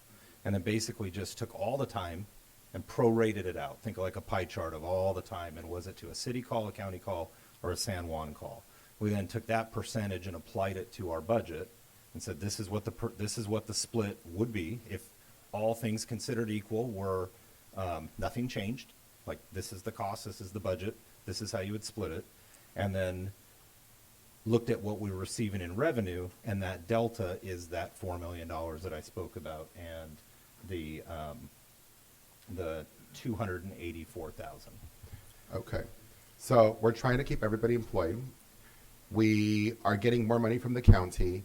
And then can you talk about what would come next if everybody was to sit down and look at what it would be to go towards that fire district? What's next after that? So, and I'll speak to it, and then Chief, please jump in if I'm leaving anything out. So on the fire district, what we'll do, Okay, On the- please. so on the fire district, what would happen is we're going to bring the item back to the Fire Advisory Committee. That'll be something that'll be overseen by them. The contract is with the city of San Juan Bautista. And then we have a reimbursement agreement that we would pay 45%, the county'd pay 45%, we'd pay 10% of that cost, and I want to say it's $99,000, just shy of $100,000. And so what they would do is they would do a full financial assessment. They would go through, they would look at all the call data, they would do a whole report and basically study the feasibility of if we were to go to a district, what that would look like, what we would need, potential revenue that we would need, and then the LAFCO implications. So we've already spoke with Ms. Stevenson with LAFCO to ask her to be part of those discussions as well, because we would want the report that is published as part of this to meet the requirements of LAFCO as well. Ultimately, this is something that will be heard by LAFCO. And Chief, I'd ask you to jump in. I'm sure I missed a few things in there. Yeah, so one of the things that they'll look at is our response model. How many people we have responding, what types of calls are responding. So they'll analyze that and analyze how effective that is, or what it should be. Another thing that they'll look at is how much money everybody's bringing to the table and how much money everybody should be bringing to the table. And then where there's a lot of confusion generally around this topic is the expectation is everybody's still bringing that money to the table. They're going to make a recommendation of what additional funds should be brought to the table, and whatever we fall short on the funds, they're going to determine what that is in order to make us whole as a district if we became a district. Some things that currently we absorb into the city that we would have to absorb into a district would be we would have our own board, so your positions would have to be funded directly from the budget of the fire district, as would be a human resource person, a finance person, a clerk of the board, all those aspects. So they would determine what in totality would be needed, and then what is that cost associated with that. Ultimately, you would end up with an engineering report, which would have to go to the public and vote and determine, does my house here in the city of Hollister, do I need to pay, in addition to all the taxes that I pay to the city of Hollister, do I have to pay an additional $1,500, $2,000 a year, or whatever they determine that to be, in order to provide the services that we're trying to get to. Thank you. Thank you. Councilmember Pichet, did you have a question or a comments, discussion? Yeah, I just have some comments. Well, I actually have a question to start. It seems to me that this isn't the first time we've negotiated this contract, since the city of Hollister has been providing the lion's share of the fire services for the county in San Juan Bautista. How many times, including this time, have we negotiated this contract? The current contract is the third iteration of the contract, so you're currently under the third contract. Okay. It seems to me that providing fire services is inherently risky. Would you gentlemen and ladies agree that providing fire services is a risky activity? Keep the question to the chief. Okay. Maybe with the chief, yeah. Well, it's a risky thing to do, and the city is bearing a lot of risk to provide fire services. Would you agree? Yes. Chief? So, I would like to see staffing levels go from 0.6 per 1,000 residents to be a lot higher. I would like to see at least 1. I would like to see, when you trained us all, I still have your document, and I'd like to see a captain and an engineer and 2 firefighters per engine, right? I would like to see these staffing levels. I get to this point where I'm struggling with, again, where we're going to find the money. And I guess my question is, it's for city manager, the council members that have been on the negotiations. In your opinion, when we went into these negotiations with the county, with San Juan Bautista, would you say that the negotiations were open, honest, in good faith? Everybody, I mean, our budgets are out there, right? They're all out there for the public to see. We know what each other has as far as the budgetary requirements. Was anybody holding their cards close to their chest? Or were they totally open and honest? I think, yes, they were, and I don't think, as you said, it's public information, so there's nothing to hold close to the chest. Well, I know for sure that we're not in the best place this city has ever been when it comes to our budget. I would like to see staffing levels way higher. I don't want to see what happened down in LA happening here, right? It's just not on my watch type of a thing. I'd have a question about the staffing levels that the city manager was talking about. When you talk about a minimum number of staffing and you're talking about 2 firefighters running a station, is that just at a time when we don't have as many fires? Like right now when it's torrential downpour, can we adjust those staffing levels up when it's drier or we have more need out in the county? Yeah, you typically. I'll just say that the contract calls for minimum. Not for maximum. Minimum only. Yeah, so Okay, minimum. so that's a minimum, and that's up to the chiefs and how much budgetary we have. We can adjust those staffing levels. So one thing I do want to address, and you heard some of it already, is different times of year have different types of calls that we are increased on. So this contract's come into play right before we have our busiest wildland time of the year. And then when you go into the winter time, you have increased vehicle accidents, you have increased structure fires. So in that report, okay. the call types may change, but if you look at the average of the calls over time, we are constantly busy. I believe in my last report, the analysis are actually for the report I'm preparing for the next Fire Advisory Committee. Over 50% of the time when one unit's on a call, a second unit's on a call. So if we have 4 companies, that means when one's on a call, half of the units are generally on a call. And if that does reduce down to 3, that's 2/3 of that. That doesn't address how many times there's 3 or 4 units on a call. So we are busy. Our call volume is increasing every year over the course of this contract alone from 2019, actually going back to 2017. When I started doing the calculation, the county calls alone have gone up almost 4 times as much as what they were. Hollister stayed relatively consistent. San Juan Bautista stayed relatively consistent, although there are minor fluctuations, but there has been a drastic increase. I want to say a 25% increase in call volume, roughly from 2019 till 2025.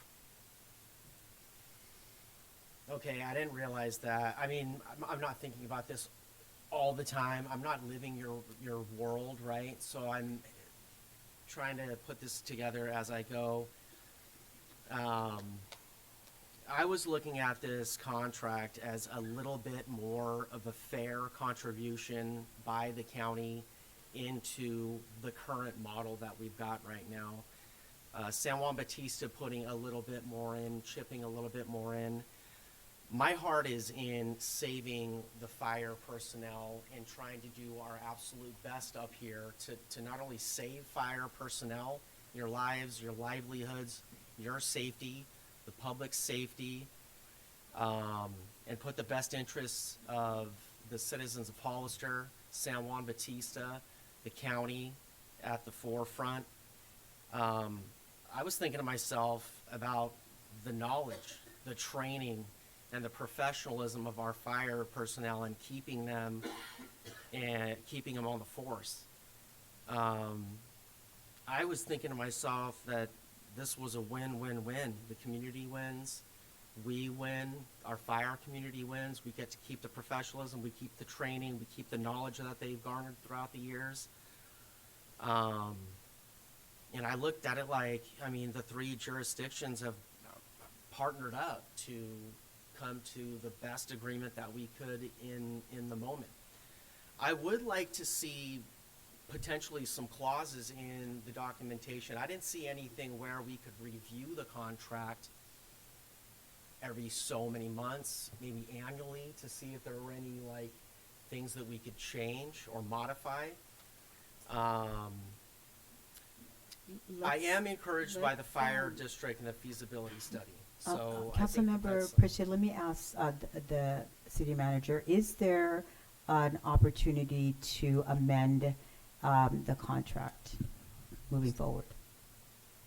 Yeah, I'll take it, and if city attorney'd like to add, I'd be happy to pass it to her. So there's nothing preventing two parties from renegotiating an agreement at any time. I think where the discussion was earlier was on a termination clause. But if both parties sought to renegotiate, they could always So it's enter mutual. into. Okay, thank you. So, yeah. Well, that's a huge thing for me because my whole goal with this is, I mean, it's tough being up here. I had no idea, right? I'm seeing the ex-mayor out there, and I used to love to give her a hard time. It's really a challenging thing. But my whole goal is to save the firefighters, make sure we had a fire service contract that would work for San Juan Bautista, the county, and the city, and, you know, create a win-win-win. And I think that you've done a pretty fine job of doing your best. If everybody came to the negotiation table, everybody's budgets being what they are, I would rather see 0.6 seems way low. 1 doesn't even seem like enough per 1,000 people. It seems it's a risk no matter how you slice it. But then you're hit in the face with, you're asking the rest of all of the departments, you know, fire is getting the lion's share of you know, the pie as far as like what we've got to spend. We're asking the rest of the departments to slash, you said 10%, 12%? The request of departments as they build their budget is to provide proposals at 10%, whether that ends up being across each department 10% or in totality of 10%, that will be brought forward at budget time, as well as the revenue side. So on the department side, you would see that 10 that is cognizant of a reduction in revenue. Okay. Well, my big concern was the staffing levels, and if those can be modified, you know, due to need, depending on what time of year and depending on what kind of calls that we can forecast, that would be nice. And my second ask is if we can both come to the table and we can renegotiate, it just takes two parties, San Juan Bautista included. I would like that the opportunity for us to review this every so often so we can just make sure that it's operating effectively. Councilmember Pache, if I could address something real quick. Please. And the city manager might have to correct me a little bit, but I believe the fire budget is roughly 29%. Yeah, I could pull the numbers up. So you have general fund and then you have non-general fund. We typically will look at the general fund side, but there are some dollars that are paid through CFDs, through police and fire, as well as CFD number 2 that we brought to this budget this year. Primarily a majority of the funds are general fund, and that's where you're seeing about 70% of those costs going to public safety. Roughly, both PD and fire right now roughly have a similar budget of just north of 16 million. So in that being said, that's not Okay. very much out of whack with most jurisdictions. Public safety is usually your highest For sure. cost. But the other part of that is, unlike the rest of the city, is we cover 1,388 square miles, not 9 square miles. So we have to cover the entire county, and we bring a revenue in, which prior to this was about 2.5 million. With this, it's a little bit more, another 1.25 million. So when we talk about the budget, yes, we do have a large budget. We also have a much bigger area to cover, and most departments don't bring in a revenue stream like we do. So just keep that in mind too, that when we look at the numbers aren't exactly all that out of whack. They're actually pretty good in general. Thank Okay. you. Okay, so I think we're ready to move to public comment. Oh, If I may, I haven't gone over the San Juan Batista one, Oh, so you're probably San gonna Juan, want I am you're probably so gonna want me to do sorry. I San thought Juan we had- before you go to public we comment. talked about San Juan. I apologize. We talked And I about have, it. I just have a last question to ask the chief before he leaves the podium, please. A comment and then the question. So I know the county has 471 money or some kind of revenue for police and fire, plus they also have impact fees for new developments to build or support fire. So that's aside in terms of money. It's where they choose to spend it, right? The second piece, if we move forward with the agreement as it is written today, what would be the impact to the fire department? Just blank it out. And I'm asking as a subject matter expert because none of us here do your job, and we are not subject matter experts. So as a subject matter expert, and we know that I know that I'm putting you in a really bad position, so I apologize for that, but I think it's critical for a subject matter expert to give his, what will happen if we move forward with this. Just lay it out, because this is the opportunity to speak up because of the impact. So as I stated before, I was literally brought in on this agreement, in both of these agreements, Thursday. So we have not had any discussions about the operations. Just like the last contract, the county contract said a minimum of 2 people. This contract says a minimum of 2 people. To give you the actual impact depends on what I'm being directed to do. If I am being directed to reduce staffing on any of my apparatus from 3 down to 2, that potentially has catastrophic effects to both fire personnel and members of the public. I have not been directed that yet. I've only seen the contract. The city manager and I have not sat down and discussed operations. So I'll have to look at this more conceptually. If that just puts the minimum in there and we still continue with our operations today, like I said, we're still understaffed, we're still underfunded, there's still dangers, there's still workers' comp cases on the rise. We're at a point now where we are trying to get through some of these. We're hopefully starting to get some of these people back where our overtime budget can start to decrease a little bit. But as soon as you start directing me, or as soon as I'm directed to start reducing staffing on any of these apparatus, then that's going to drastically increase the risk to, like I said, my firefighters as well as the public and their property. If you'll indulge me for just a few seconds longer, in April of 2007, a 2-person engine company tried rescuing an 8-year-old girl, but they didn't have enough people to keep the fire in check, and that little girl ended up perishing in that fire. About 8 years later, a gentleman on the phone with 911 was on the phone. His house was on fire because he was non-ambulatory. His Lark caught fire, one of the little scooters. 2-person companies got there but didn't have enough people to keep the fire in check and rescue him.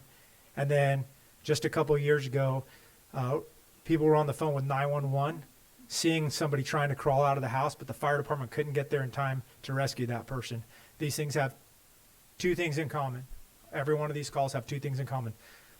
One, they were in areas that had a larger amount of support resources in a general area than we have in Hollister. And the other is I was one of the first responders on every one of those calls. So these are actual incidents. That little 8-year-old little girl, that was me trying to rescue her.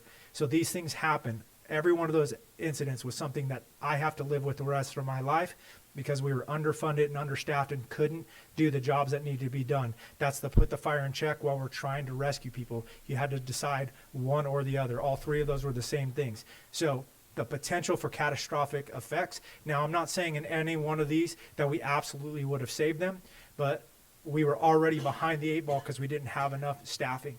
So I can't forecast the future of what's going to happen. All I can say is anytime you take away from public safety, police, fire, EMS, hospitals, anything like that, anytime you take away from that, there is an increased risk. And if that's what I'm directed to do, that's what we will have happen, an increased risk to personnel, our personnel plus the city, or plus the residents of the county. Okay, thank you. So, thank you. City Manager, can you go on with the San Juan Bautista portion of your report? Thank you. Yes, thank you, Mayor. So, so similarly with the San Juan, or with the county contract, the San Juan contract would also shift to a fiscal year. That is more just for administrative purposes. Their contract would increase this year by $150,000 to a new rate of $418,279. Beginning next fiscal year, an annual escalator of 11% shall be applied to the previous year's rate. This escalator is intended to account for the annual inflation in services, equipment replacement, and increase in cost shares.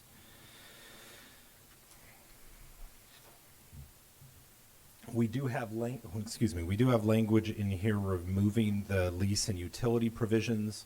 So the original agreement calls for a lease with dollar amounts, but isn't the actual lease.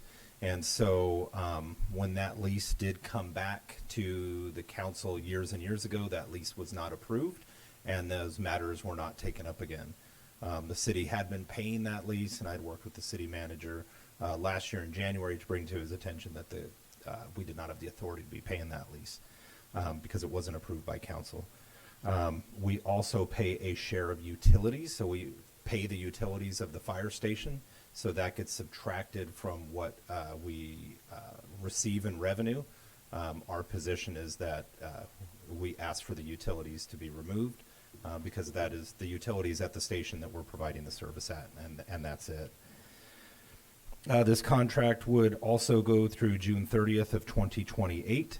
As stated earlier, the language would state that the designated engine in San Juan would provide no less than a 2-person response to all incidents, and the staffing levels within Hollister and or any other applicable jurisdiction, unless otherwise contracted, shall be determined in the sole discretion of the contractor.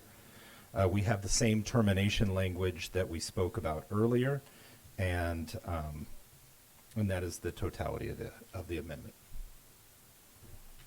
Okay, thank you.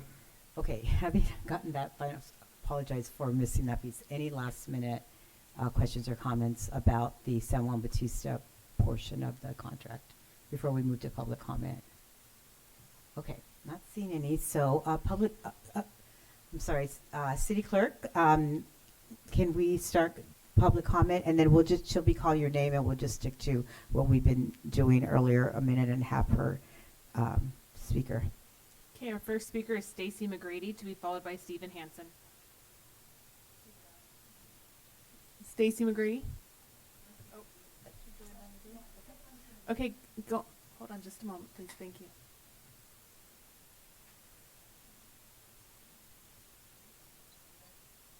I'm sorry, can you hear me? Yes, go ahead, please. Go ahead. Yeah, so sorry, we had to actually leave and get some dinner. So very few things are all good or all bad. Rarely is an issue A or B. While trying to sneak in an item on the agenda at the very last possible minute, well, that is all bad.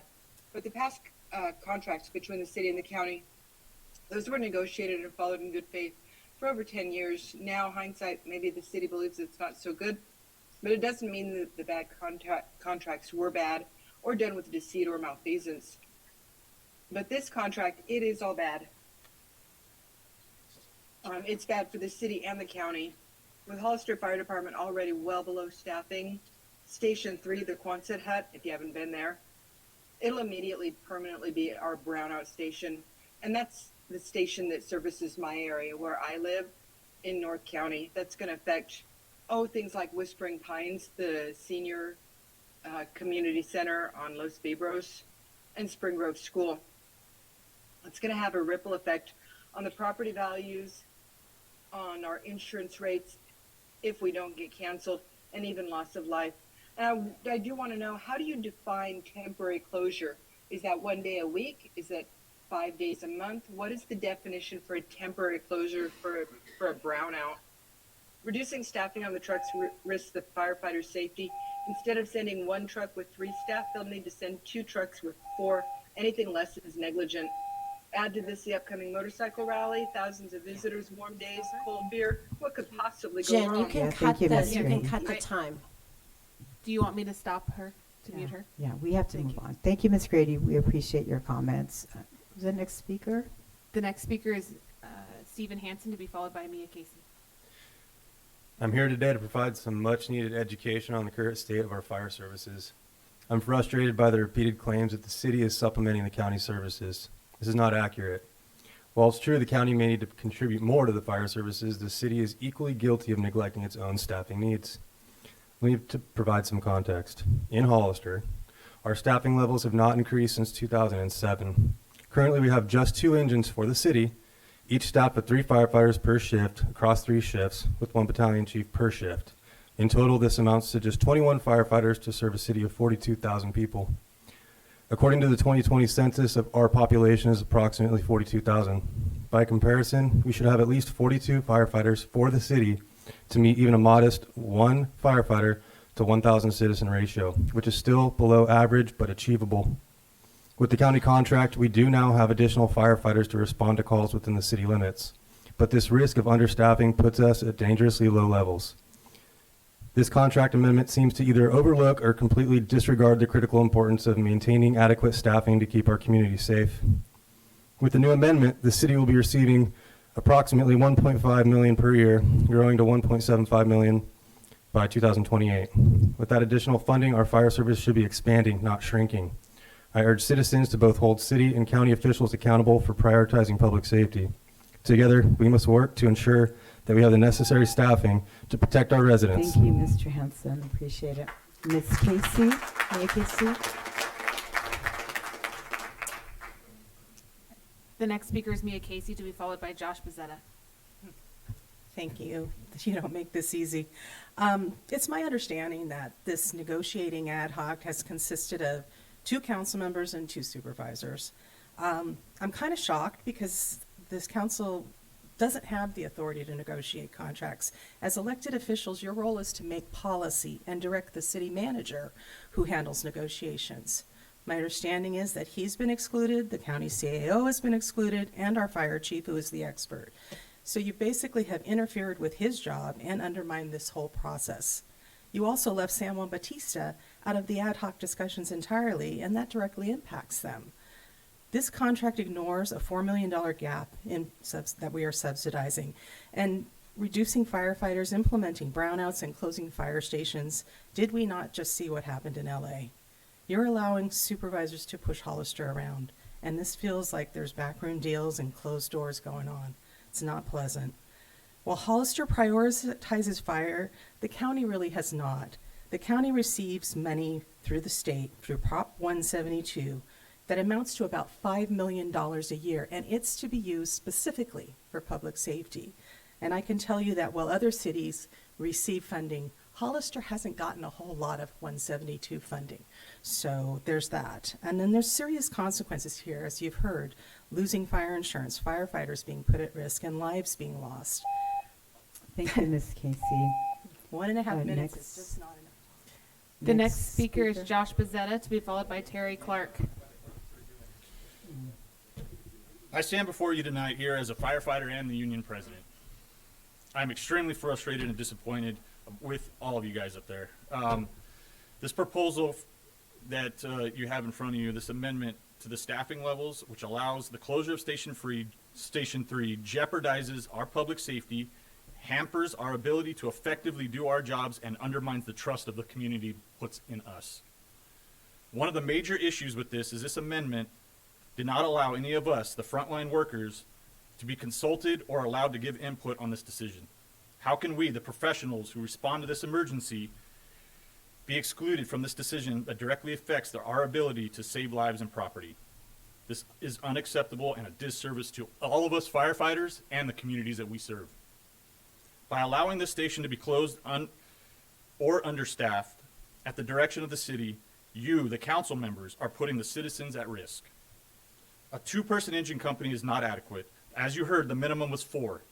This amendment has potential to severely impact our mutual aid and auto aid agreements with neighboring jurisdictions. If we cannot guarantee proper staffing levels at Station 3 or 4, we may no longer uphold our end of the agreements, which could result in a loss of additional resources to our community in the times of the emergencies.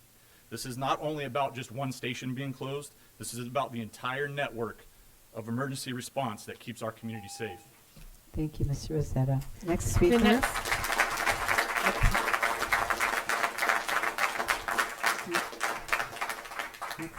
The next speaker is Terry Clark, to be followed by Elias Salinas.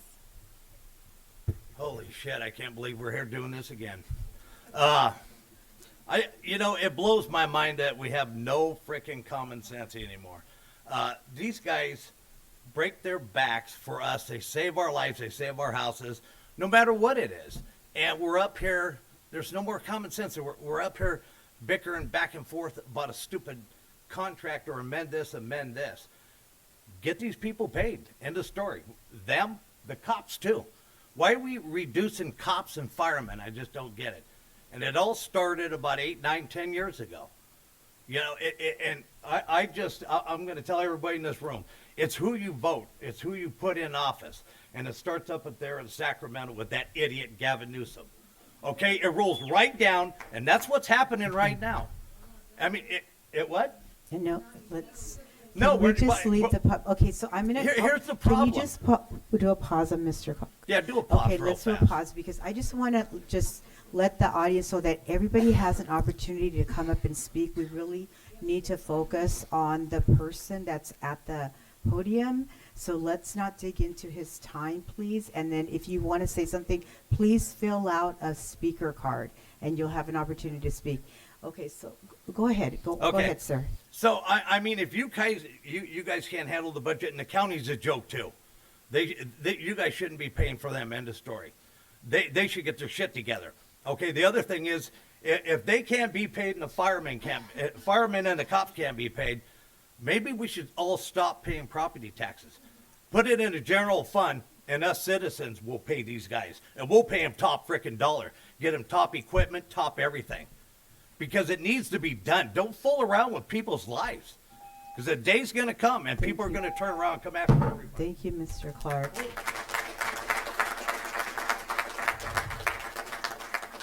The next speaker is Elias Salinas, to be followed by Tiago Dutra.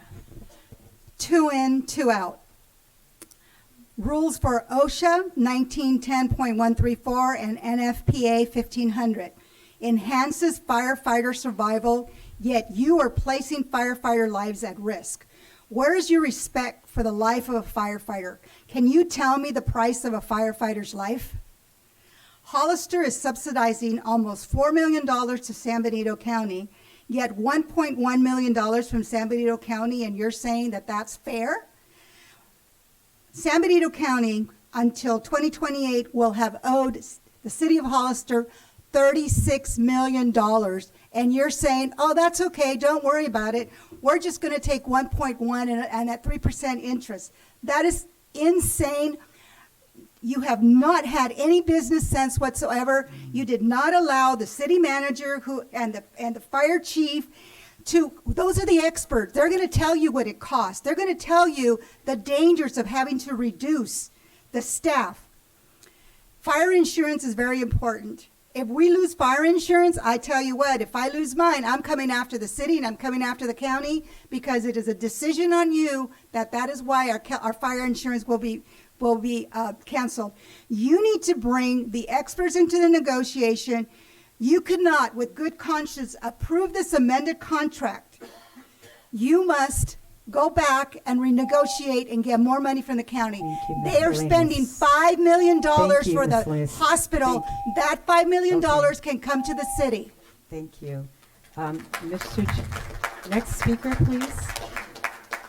Next speaker is Tiago Dutra, to be followed by Joe. Dear members of the council, my name is Tiago Dutra, a lifelong resident of San Benito County. I'm here to support the Hollister firefighters. By approving this new backdoor contract you and the county created, you are affecting the safety and well-being of all San Benito County residents, including yourselves.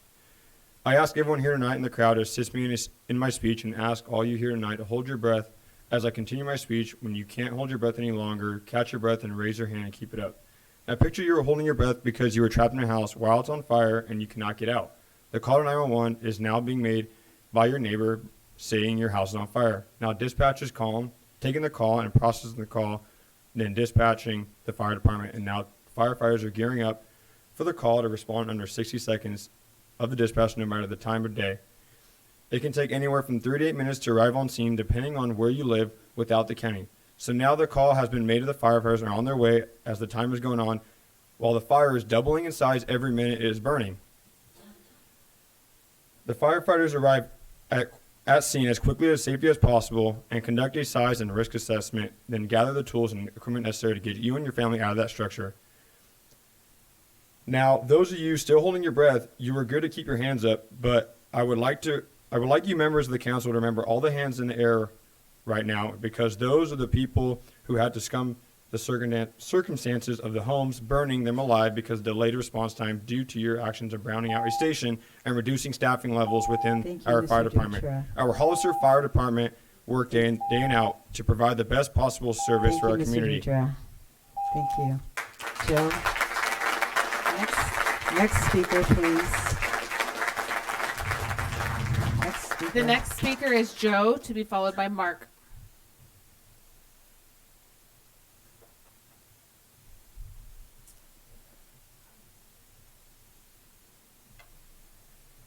Good evening, City Council. Earlier today, I was thinking about like what's fair and who should pay for what, and by how much. I asked some questions, did not get really answers that I considered satisfactory in terms of quality, but they were answers nonetheless, and that was kind of cool. But it hit me earlier today when I saw two firefighters leave the building during this meeting to go take care of some kind of problem somewhere. Even as we sit here and discuss the fate, whether or not we do cuts or who's going to pay for it or whatever, it's a very abstract argument, and it's unfortunate because it really gives the vibe of like a kid in a divorce court, where everybody over their heads is having a conversation but they are going to have the outcome, and I'm starting to think that also that the community vibe, and this is just something from my friends, my family, and my family's friends, that we're not so much interested anymore in who pays for what. I mean, $1 from John and $1 from Mary, it's all the same. It's just $1 at the end of the day. Doesn't matter who gave it. The fact of the matter is we have to feed our firefighters' wallets so they can feed their families.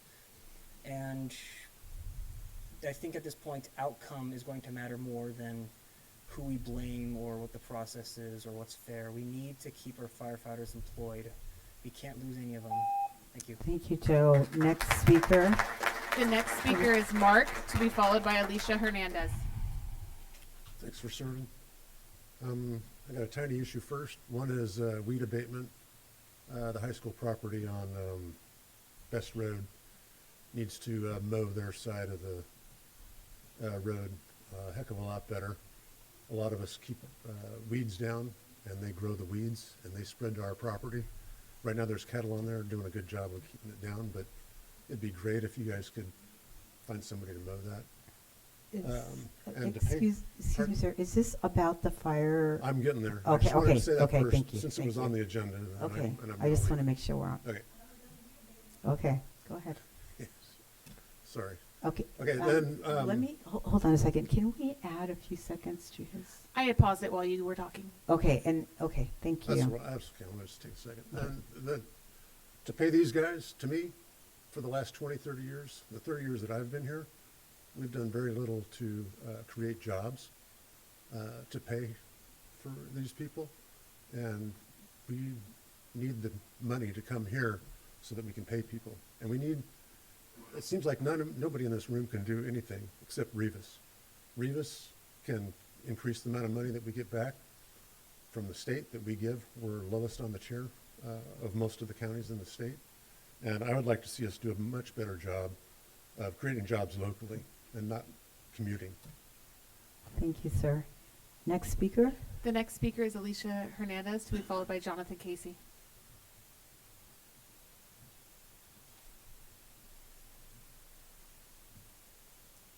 Alicia Hernandez, are you? You can unmute yourself, Ms. Hernandez.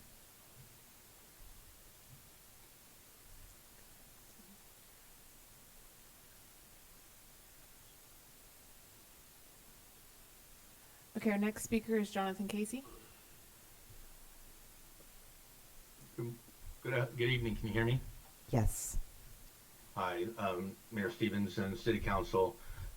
No city managers, no fire personnel in negotiations. It just seems wrong.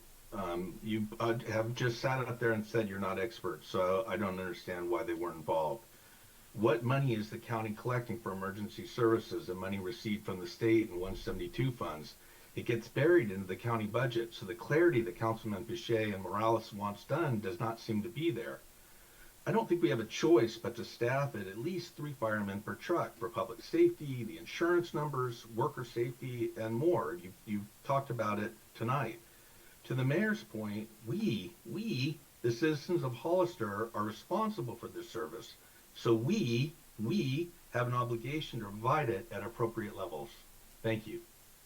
Thank you, Mr. Casey. Next speaker. Next speaker is Alice Thomas, to be followed by Celeste Bocanegra. Good evening. Can you hear me? Yes, go ahead. Hi. I just want to say that cutting our fire services would literally be a slap to the face of the citizens of Hollister, in my opinion. The first responders, our firefighters, these heroes that are sitting in front of you, they mean so much to us. And in my opinion, if you ask most of the residents of Hollister, do you want a fireworks show or do you want firefighters? They're going to choose the firefighters. We have the illegals anyway, so you want to see a fireworks show? Go outside. Just like the entertainment district that you guys are proposing. Do we want to see street dancers? Take a walk down the San Benito. You know, if people want to dance, go out on the street. We don't need that stuff. We need our firefighters. We need our first responders. What's going to happen when you get into an accident and these guys are off doing something else and you're trapped in your car and it's on fire? Are you going to be worried about whether or not you have a rally or a fireworks show? No, you're going to be worried about these guys. So think about it now before it's too late. Love you guys, firefighters. Thank you. Hang in there. We're working for you. Thank you, Ms. Thompson. Thank you. Next speaker. The next speaker is Celeste Bocanegra, to be followed by Alicia Hernandez. If there was ever a time that we needed our first responder, or that we needed to support our first responders, it's now. First responders needs are of the utmost importance to our community. We need them to have the capabilities to save lives and those of our loved ones. We cannot limit their capability by any means because our city and county cannot afford it financially. There are other cuts our city and county should be making, but never should these cuts be made to the security and safety of the expense of our children and loved ones. I stand to grow our firefighters' capabilities because our community is growing. So please, we need our firefighters, we need our law enforcement to take care of our community.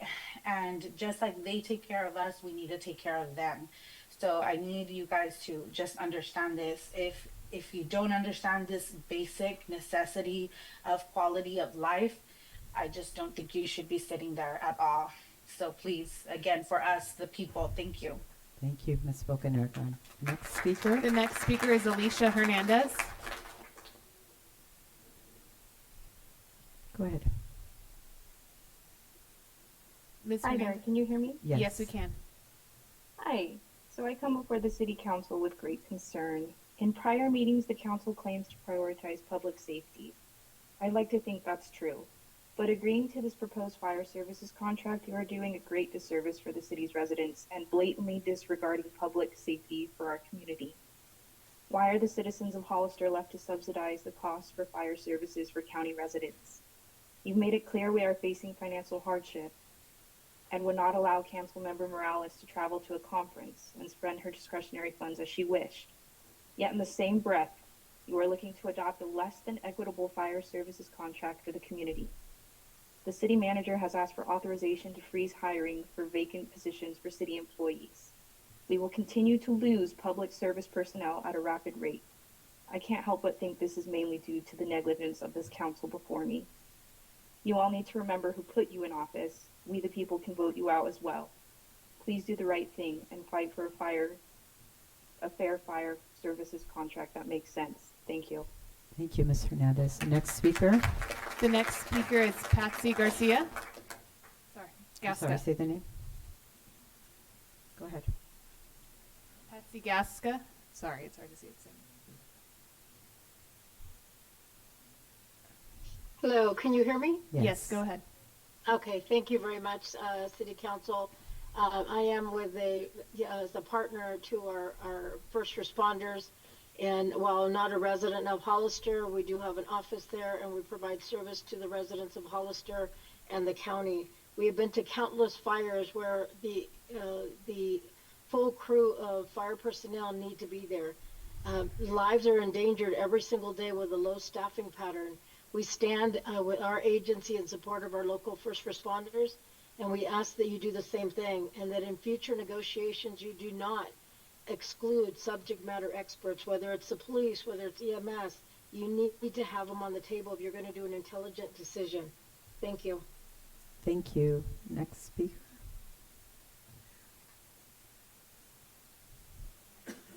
Those are all the speakers for this item. Okay. Thank you. I'm going to close public comment at this time, and then I will check with the council for last comments before we move to entertain a motion. Any last minute comments? Go ahead, Councilmember Resendez. Thank you. Again, I just want to say thank you to everybody being here, and I appreciate the dialogue between my colleagues, the public, staff. So I know how deeply you are committed to protecting our public.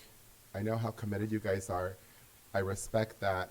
And I felt like we had an obligation to do everything we could to protect your jobs. I also remember telling you at the last meeting that if you ever wanted to talk to me, that you can. Please reach out to me. I take my duty just as serious as you. I am not feeling well. My mother had a stroke and was flown from Hazel Hawkins Hospital today to Good Samaritan when she had her stroke. I didn't want to go to the hospital because, number one, I'm not feeling well, and number two, she also is very proud of the work that I do and the commitment that I have to our community. So my mother's at the hospital. She's doing okay, but she did have a stroke. She had a minor stroke. They caught it. She's doing okay. But the reason I'm bringing that up is because I know how much your jobs mean to our community and the work that you guys do to our community, and not just the city of Hollister, but all the county residents as well. And I think that I want you guys to know that I really take this job seriously. And I believe Vice Mayor Pache, when he says the words that we shouldn't have less, we should have more. I've always been a big proponent of public safety. I've always thought outside of the box to do things that we needed to do to increase incentives, hiring incentives. Mostly for the PD, I think is what we've done. But I want you guys to please take seriously the words that I'm saying, the words that the mayor is saying, the words that the vice mayor is saying, and please reach out to us because we cannot do this alone without your guys' help. I want to work with you guys. I'm looking forward to partnering with you and to see how we can also get the community to support us to ensure that we have more firefighters, we have sufficient money to ensure that our community is safe. Not just now, but moving forward from here, and to plan for that safety. So, again, I'm comfortable with the terms of the agreement. And Mayor, this item is for direction only. There's no motion needed. And I just want to Thank go you for on that notice saying, clarification. Thank you to the Vice Mayor for bringing up the fact that we can review it if two of the contractors and the contractee agrees to do that. And that includes staffing levels as well. So I'm very comfortable with that for now. And I just, again, ask that the community, that our staff, and that our colleagues and our partners across the county, the city, continue to partner with us as well. And I'm grateful to everybody that came out here tonight. I'm grateful to my colleagues. Yeah, and let's see what the future has in store. That's my position. Thank you again, and please feel free to reach out. Okay, thank you for that. Councilmember Morales, did you have last? Okay, go ahead. So here's my summary. This is a bad amendment, and on all aspects. You didn't get the opportunity to hear from our subject matter experts. This will impact our rating. This will potentially impact our residents out of pocket or potentially cancel their insurance. We are intentionally putting our staff, our firefighters at risk, not only with doing more with a lot less, 0.6, LA 0.9, we should be at 1. That is a dangerous number to be in right now. Potential workers' comp issues, potential injuries or death to our residents and our staff. And this doesn't help our city budget. So we are just solidifying somebody getting hurt.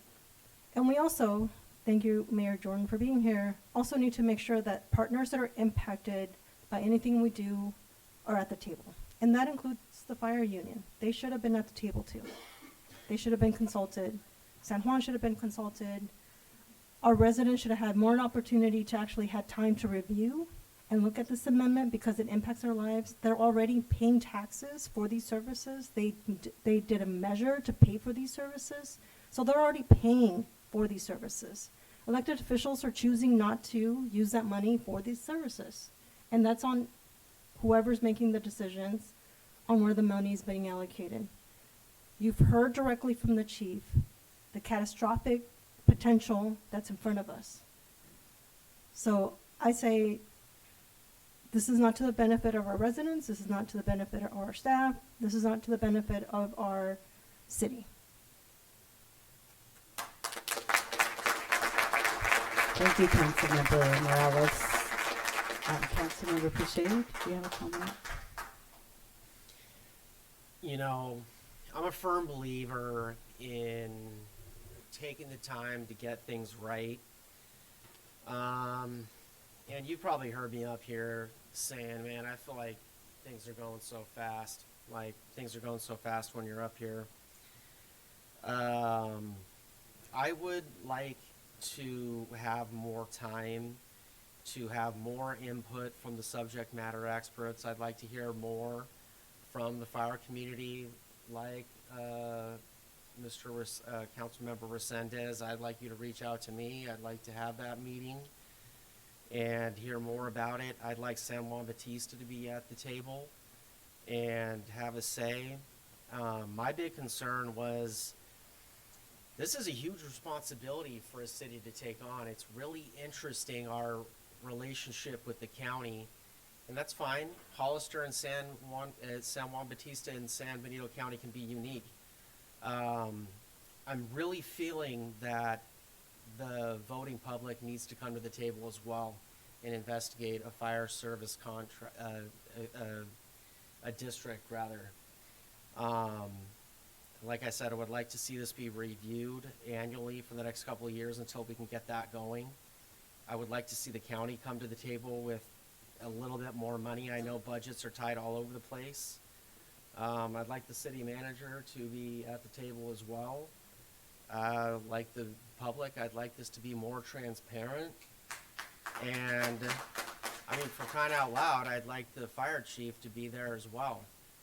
And heck, I'd like to be there as well. I don't know if this is even possible.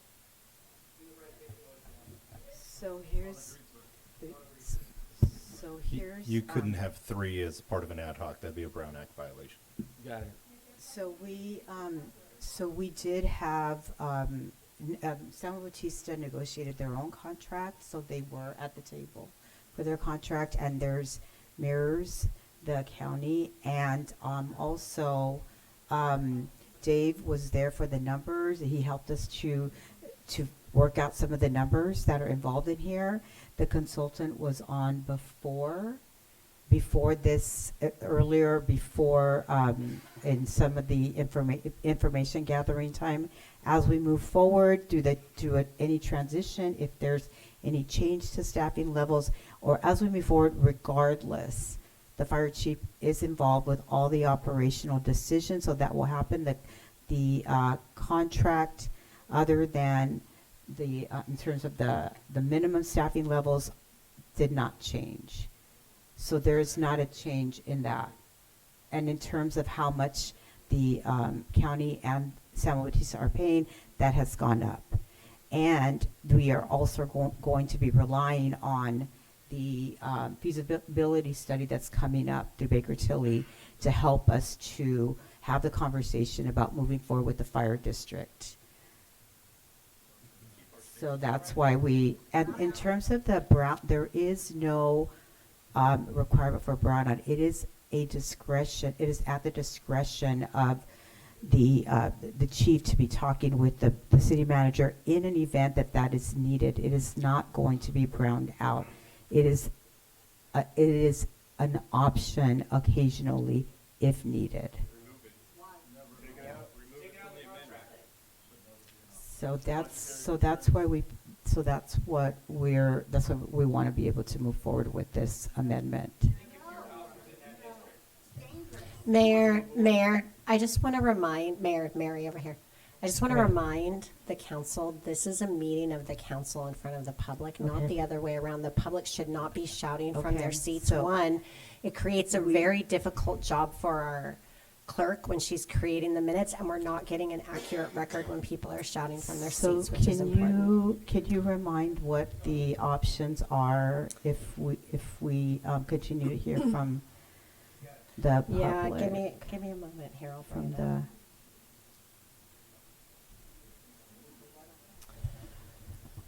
Okay, so I'm just going to start by reading this. In order to prevent disruption, the legislative body has the right to request that any person immediately stop the following conduct: willfully disrupting a meeting, interrupting a person who is addressing the legislative body, or preventing the legislative body from attending to the purpose of the meeting.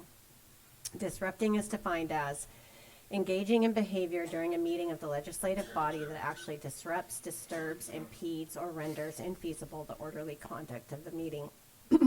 Then you give warnings, which you have given several. You can have individual people removed after those specific warnings. You've given at least 2. The other option is that you can empty the room. The legislative body has the right, in cases of extreme disruption involving one or more persons, to order the room cleared of all members of the public except for members of the press who have not caused the disruption, if any are present. In such cases, the legislative body can continue with the meeting or hearing on matters appearing on the agenda. But I would recommend before you do that, you take a break and then try to come back and regroup. And if it still doesn't work, then you do have that ability. Okay, thank you. Okay, so let's go ahead and move forward to giving direction to the city manager on how to move forward with this. Go ahead, Councilmember Resendez. Thank you. What happens if we don't move forward on this? My understanding, and just correct me if I'm wrong, is that in April, it'll automatically renew and we're going to be in the old contract with the county. Is that correct? So the way that the contract is written, and I can pull it up, but it essentially says that the contract will roll over, and let me just. I have the language here. Okay, I got it here. Okay. It says for the duration of the contract. I'm going to read from the counties, but it's similar language in San Juan's. It says this contract shall commence on January 1 of 2019 and terminate on December 31st of 2025. The contract shall automatically be renewed on January 1st of 2026 and each January 1st thereafter for three successive one-year terms, unless terminated pursuant to this contract. So if you are to take basically how you terminate in this contract is the 270-day notice. So if you did not want this contract to roll over, you would have to issue a termination notice prior to April 5th, which is essentially 270 days prior to December 31st. Okay, so our options are, we can move forward, or we can issue the 270, or we can automatically roll over, is what I'm hearing from you. Yeah, you would have to reach a decision before that 270 mark. Okay, I just want to remind my colleagues, and we need 3 people to do that. Right, Thank and you. so just as a reminder, on for tonight is direction regarding the agendizing of the consideration for approval of the contract amendments. If you wanted to issue the 270 again, you would need to have that at another meeting. You couldn't do that tonight. And that would require a special meeting. Your next regularly scheduled meeting is April 7th. There's just the way the calendar fell with 3 weeks in between this meeting and the next regularly scheduled meeting. So essentially, if we do not move forward with this contract tonight, we would automatically renew with the county. Not Absent what Dave was saying, Yeah, absent a special meeting to consider a 270-day notice So either from we April 5th issue to a the end. 270, which could potentially terminate firefighters, we accept this contract amendment, or we automatically renew with the county then. Is that correct? Those are options, yeah, but tonight, it's just direction on whether or not to bring this contract back to another meeting Got it. for consideration and approval. Okay, perfect, thank you. Did that answer your question about? Okay, okay. So then we just have to decide whether to move forward or not. So I'm gonna just, so you need to put your thumbs up. I agree. Okay. Bring it forward again with the Okay, thank you. So we have Madam Mayor? Thank you. Can't, Oh, wait, can't sorry. we extend, so if we need more time, which is to bring more people in, have town hall hearings, we do have time if we do a notice.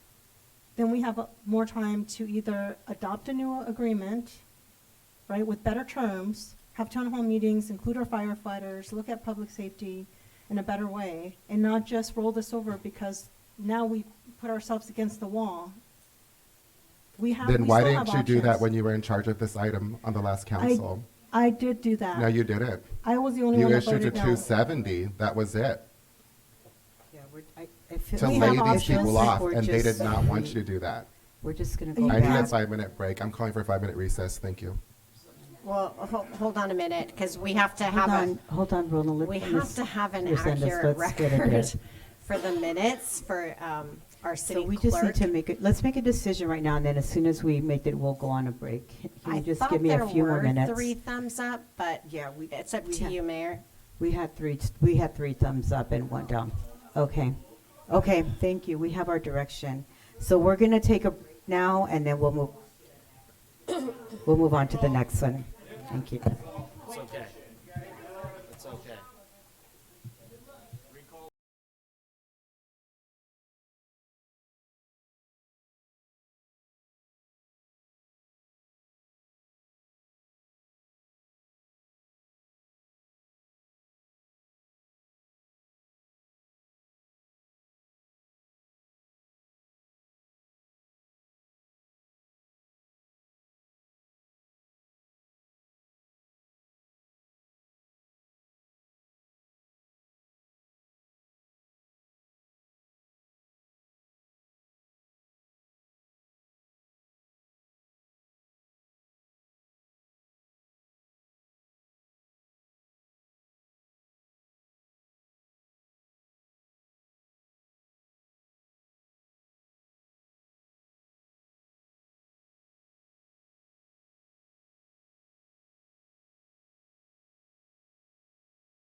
Okay, we're reopening the meeting after break, and we're going to move on to the next item on the agenda. So the next item on the agenda is 7.2, consider, discuss, and provide direction regarding creating a City of Hollister Entertainment District. So may we have a staff report? Sure. So actually, I'm going to turn it over to my colleague, Gail Zurich. She is online tonight. And before she starts with the staff report, I am going to have her go into her background, which will explain why I had her present this item this evening. So Gail, I'll go ahead and turn it over to you. Well, thank you. Good evening, everyone.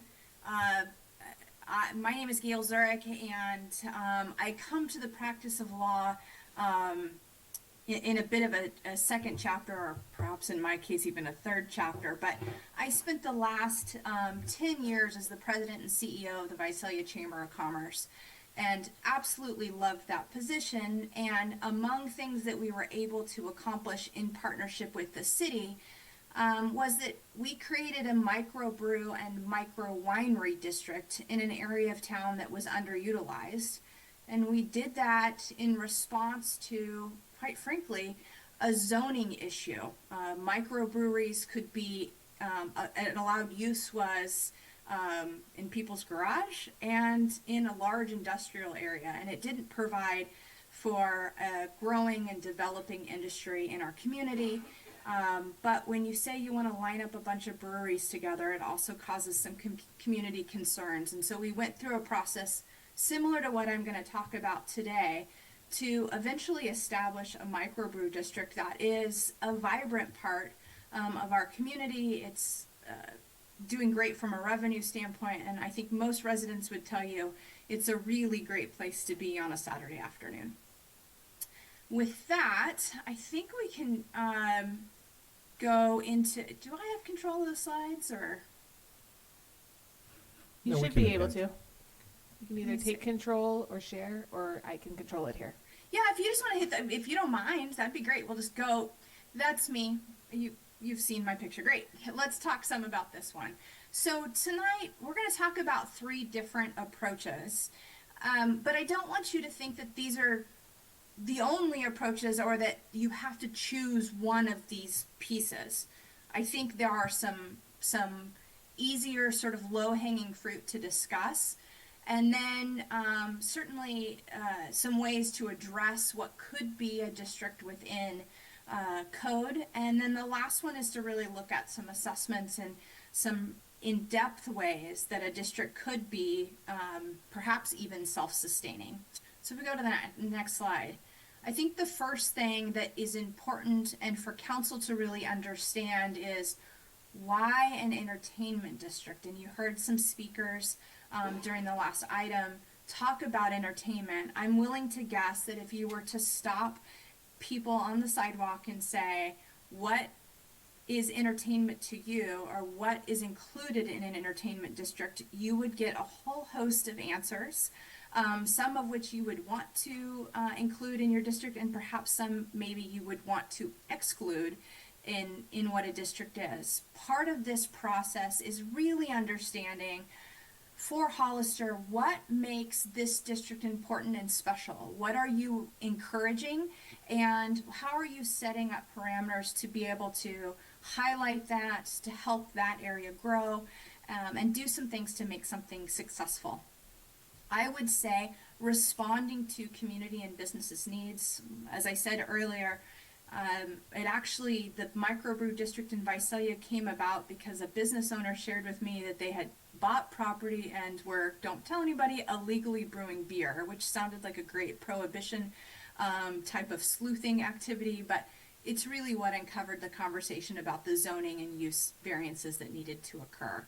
So understanding businesses that would consider themselves in the entertainment district, how do we encourage that? Or is there an area of town that we want people to see as being entertaining and a place that they would go to be able to spend, like as I said earlier, a good Saturday afternoon? The next is to understand the timeline for some of these pieces. Each avenue is slightly different. What is involved in a marketing campaign is very different than setting up an assessment district, and so understanding the realistic timelines on those, and then any budgetary impacts on what this could mean and what that would look like. We'll go through these pieces together. Go to the next slide.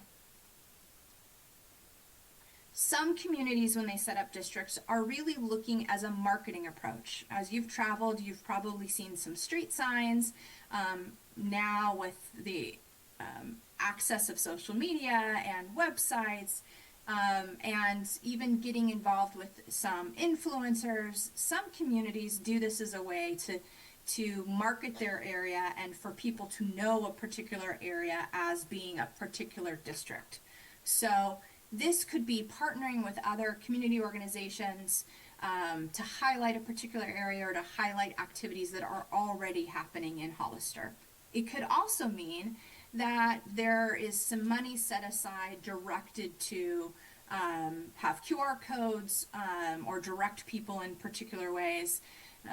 My marketing looks a little different than others, but there are really great marketing people out there. I will say that some cities use this as a collaborative approach to say, if there is a theater in town or a symphony or even the parks department, to come together in an overall marketing approach to make sure that the live, work, play idea is addressed across places, and that an entertainment district could be a part of that play piece.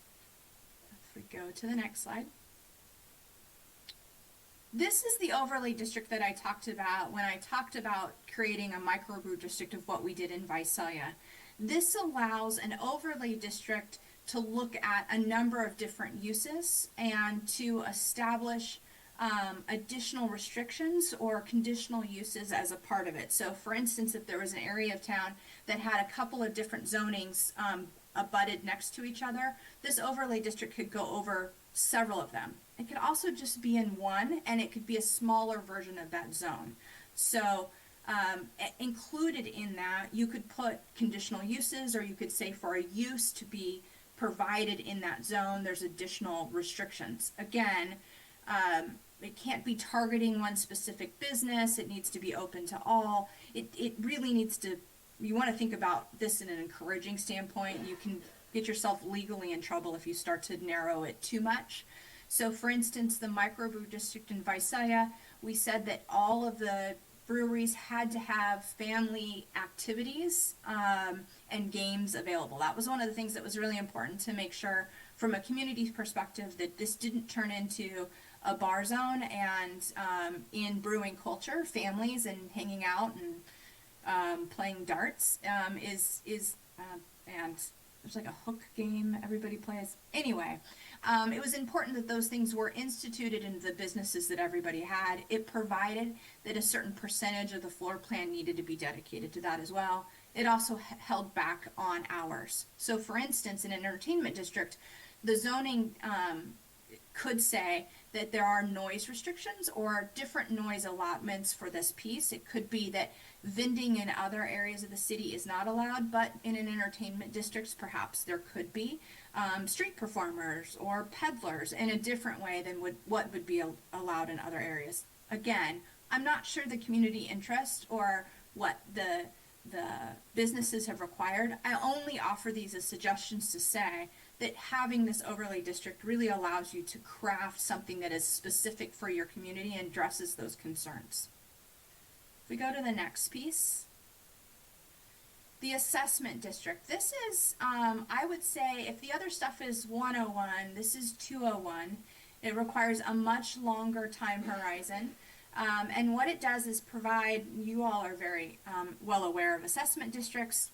You could set one up for businesses or for properties, and it provides a funding mechanisms for those individual businesses or properties to receive specific services. So for instance, there are tourism improvement districts where businesses that are included in that district, part of the money that is collected is used for marketing and to be able to promote the business or promote the district. This is an opportunity that it could be in many ways self-sustaining. I only caution because the city then becomes the fiduciary agent and is collecting those funds. those funds are then subject to Brown Act. It's not just as simple as everybody passes a hat, and now we've got money to establish a website. It really is much more involved, and the process of setting it up is very legally intense, and one that we'd want to spend some time thinking about.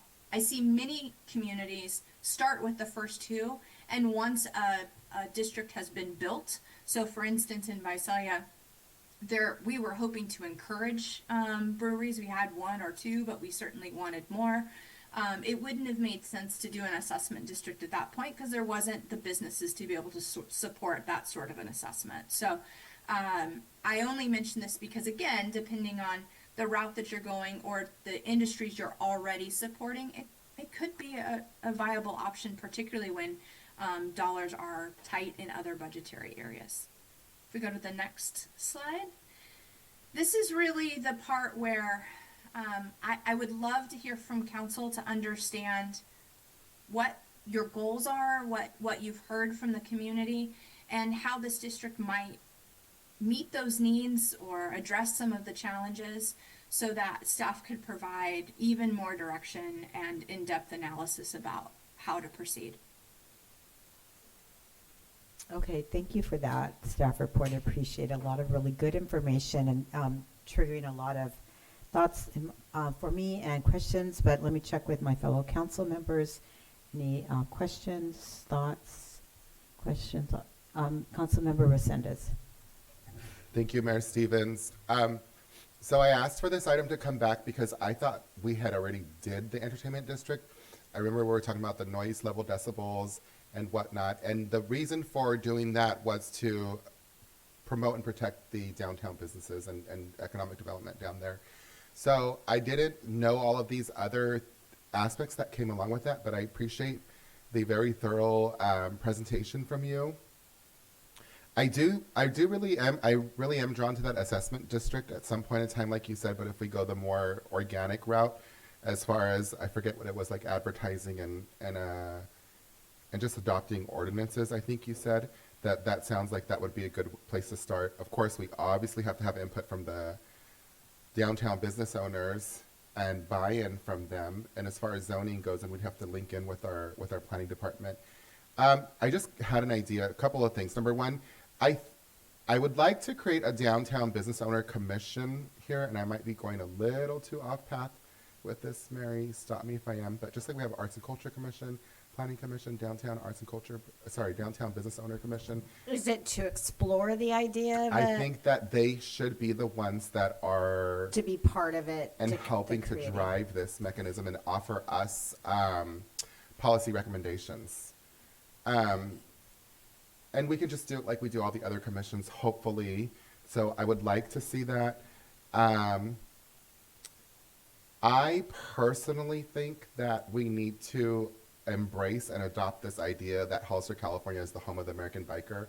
And I would like to see more art with motorcycles and biker type of stuff and different modalities of art all downtown. Eventually, that's just me personally, a noise. And then, of course, family friendly. We've got lots of families here. We want to make the downtown business environment very family friendly, fun, inviting, and different options. I don't know what I wrote. I wrote ED on here. I don't know what that stands for. Entertainment district. Thank yes. you. Yeah. Yeah. So if you could go back to slide 4, Jen, because I think that has the outline. Okay.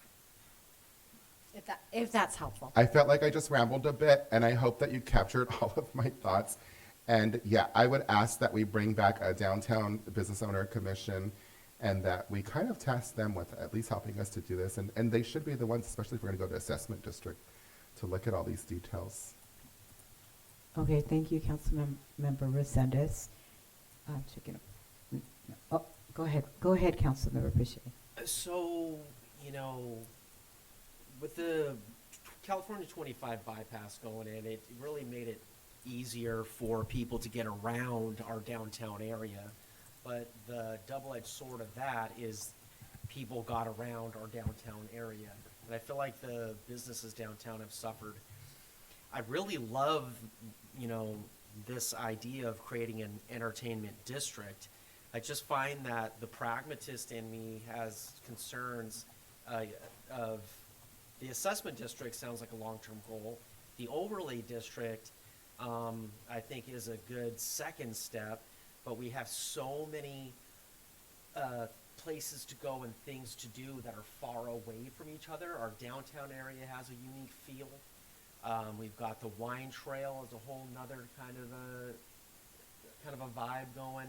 So I would love to see more of this, but if I'm being a pragmatist, the marketing approach seems the most achievable near term, whereby we could somehow get into an entertainment district and get people to understand what we have to offer, because it's not like we have a bunch of things to do that are very close together. They're all so far apart. I don't think that was very clear. I think this is a perfect opportunity to ask that. That's the kind of information that we want back. Like, what are some of the implications? What are some of the opportunities? What are some of the things that we need to consider that may be drawbacks? So I think this is the time to be able to explore the marketing part of it, the assessment district, all of that, and then whether or not an entertainment district makes sense for our downtown. Okay, so anyway, Councilmember Morales, go ahead. So, we just went through the budget presentation, the planning presentation on the general, so there's financial restrictions, right, so I see the entertainment district as like level 2, and I would like to just finish level 1, which is like our general plan. Our planning department is bombarded with things that they need to complete. I don't know if we have the money in our budget to be able to pay consultants and have commissions. I'm sure this presentation alone is costing us like $2,000. So if we focus on the basics, right, get the basics done first, and maybe in 3 years we can look at an entertainment district. What I did hear our businesses come forth now on 2 or more meetings is the challenges they're having with the city, right? And then I know we just, they dropped this off for us. I think we should look at this and focus on this first, once we have the foundation down. And I'd like to hear from, our city manager, do we have the money and do we have the people, capita, to even explore something outside of what our basics are right now? Because we also have a hiring freeze, so if there's a need for staffing to do something, who's going to do it? A consultant at $300 an hour? I don't think so. That's not how I want to spend my taxes. Yeah. Okay. Well, those are all good points. Did you have a specific question, or was it just a comment that you wanted to make? Okay. Okay. So I appreciate just beginning the conversation at this level about ideas such as an entertainment district and what that might mean or what that might look like. I too heard from a couple business owners about concerns that they were getting. The police were responding. Code enforcement, I should say, was responding to them because their music was too loud, and it was starting to get late. And then we have condominiums on the 400 block. And we thought, oh, that's a little bit of a concern because part of the atmosphere of some of the restaurants is to have music. So we wanted to make sure that we were supporting businesses and the idea of enticing people to come to the downtown, and that if we are going to have those kinds of ordinances, that we have in place the mechanisms to support those kinds of things. So this was just a way possibly to explore that.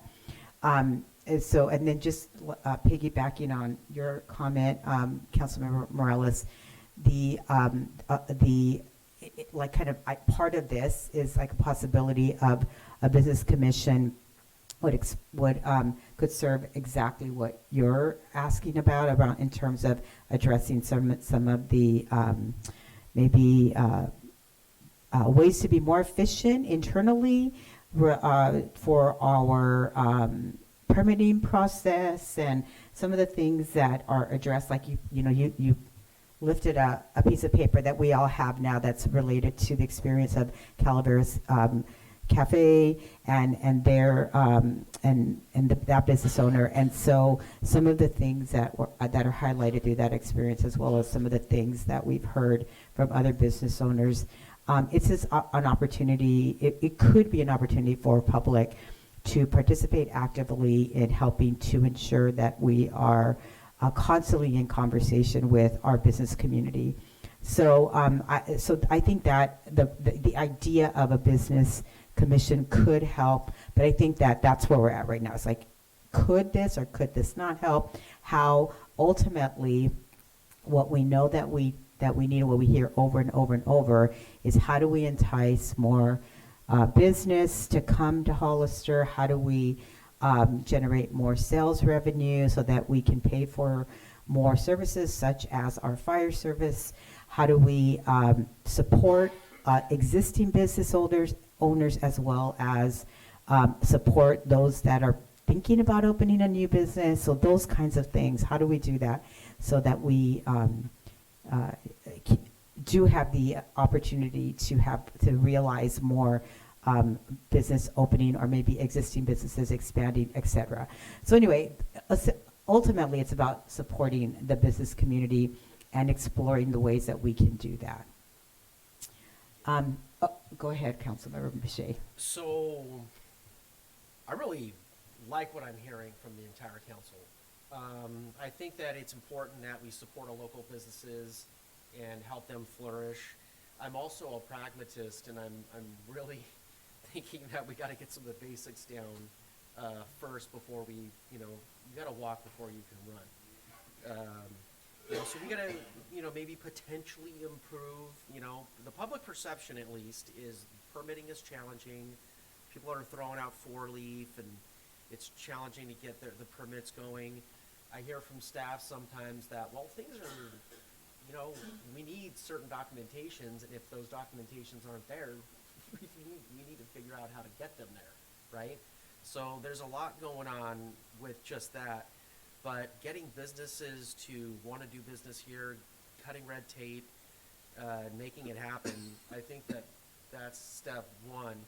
But if, there are things that we can do, just since we have a potential subject matter expert here, Gail's, got some experience here. Assuming we can take care of, our internals and trying to make things easier to do business with Hollister, if we were to do like the baby steps a little bit to see some of the benefits of an entertainment district, my gut's saying something about a marketing approach, because our businesses are kind of spread out here. They're not centralized. What kind of recommendations might you have?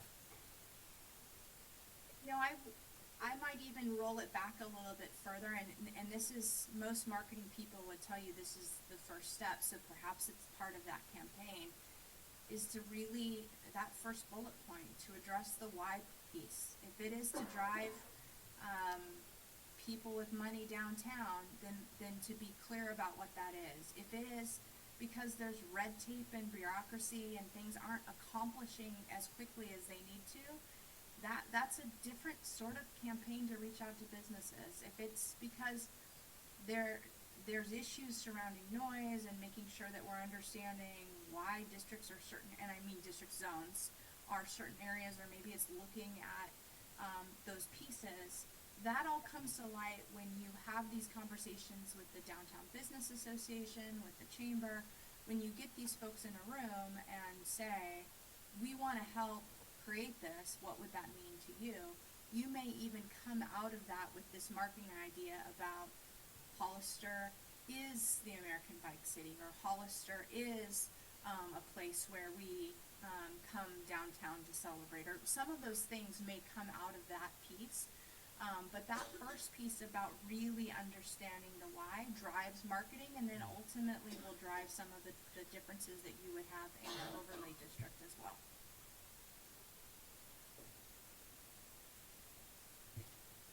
Thank you for that. Any other follow-up comments or questions for Ms. Zurich?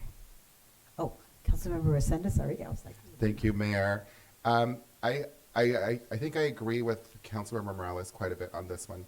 We need to be realistic as far as in terms of the money situation that goes, and we need to start off small. And I think that we can do that if we go the Downtown Business Commission route. And I would also probably want to combine that with like the Arts and Culture Commission. If we can come up with some new bylaws, expand the membership, make it the Arts and Culture Downtown Business Owner Commission, and then they don't have to meet every month. So that there's a compromise there with the staff, right? Let's pull back to quarterly meetings, make the Arts and Culture Downtown Business Owner one. I think that's a fair compromise, and we'll save a little bit of money. We can do the same with Parks and Recs, potentially, and planning. I'm not sure, right? Combine them and see if there's some overlay there. We can bring that back. So planning you would want to keep separate. Separate, Planning's okay. got a whole different realm to it Okay. and a cadence. But as for the other commissions, you also have a youth one that we struggle to fill. Yeah. We could look at holistically bringing those back.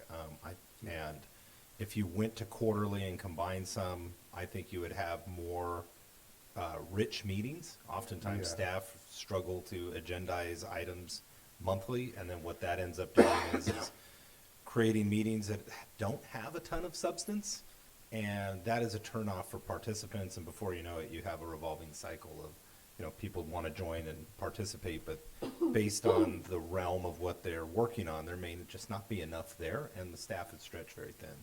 So by combining them and looking at quarterly, you could always call a special whenever you need to. Yeah, I think yeah. that would be tremendously helpful. So- But on the planning side, we'd want to keep that Okay. separate. So I like all those ideas, and then there's things that we can do that don't cost a lot of money. Like we have to nail down this noise issue, and that's a policy decision. We can do that. That's why I brought it back, is because we talked about it. I don't know if you were here or not, and I thought we had got it done, but apparently we never got a resolution done. We did talk about that. And then the permitting process, and then the entertainment district, I think needs to go through the Downtown Business Commission. They can provide direction to us and policy recommendations. And then HDA can also help with the staffing of that. We contract with them. They can help with staffing those meetings as well, if they're capable of doing that, because obviously it's within their scope. So those are some of the other ideas, but we really need to be cognizant of the finances, and we need to let the commission know as well that the reason we're including them is because of the long-term investment and impacts, that it's not going to be for us. We want to see us get to an assessment district, I think, because there's buy-in from them. There's going to be a flow of money coming in that they can use, but we're obviously having budget concerns, and we want to be very transparent with them about that. Okay. Okay, so any other questions or comments at this stage before we move to public comment? Okay, so let's go to public comment. Do we have any speaker cards? There are no public comments for this item. Okay, thank you. I'm going to close that item. Okay, so, I'm going to close that public comment section. So let's give some direction. I'm kind of feeling like it's the direction to staff maybe, just based on what all of us have just said, like maybe tweaking it a little bit from specifically honing in on the entertainment district idea, but be a little bit more general. And I like the second bullet of the slide that's up that says responding to community and business needs. I think that's essentially what we are in general trying to do here. And maybe what we need is more information about how to do that, possibly through a business commission, and then have a staff report that reflects that, including some of the thoughts that Councilmember Resendez and City Manager were both discussing earlier about, what that might look like, where, how often would they meet, what would be the parameters, like should we combine with other commissions, how would HDA be involved in it, if at all, et cetera, like some of those kinds of questions to answer. Other thoughts? Okay, So, city manager, city attorney, I just said that, like, I just like spewed off a bunch of little like bullet points that were in my head. And so are those clear enough It to sounds be able like to you- move forward, or? Yeah, it sounds like you want to focus, the council would want to focus on the first and second bullet point, coming back with options for council regarding responding to community and business needs. Like, how would you do that, giving the council options? But I specifically would like to include in their city attorney that idea of a business commission. But yeah, exactly. And if there are other ideas, obviously that too. I think that would be really helpful.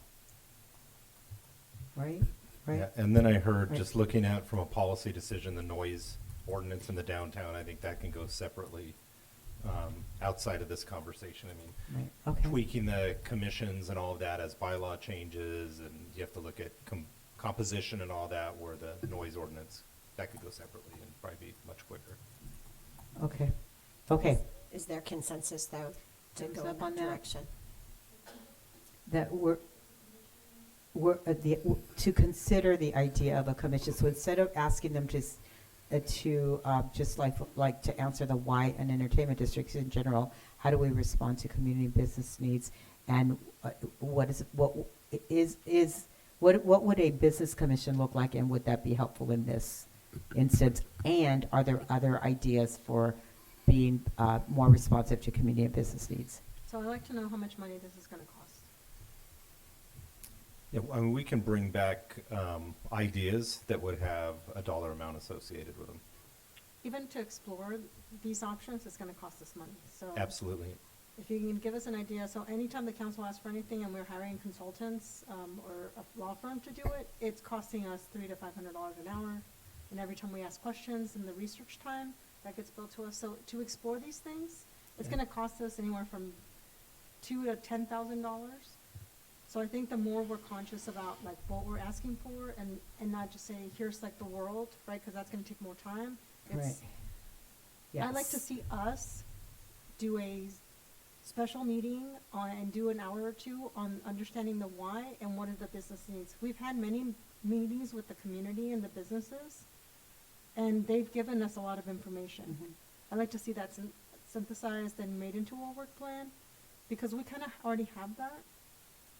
And then we'd be really deliberate about the path. So if the path is, what can the city do from a noise ordinance or code enforcement or permitting process, which we already know, those are deficits.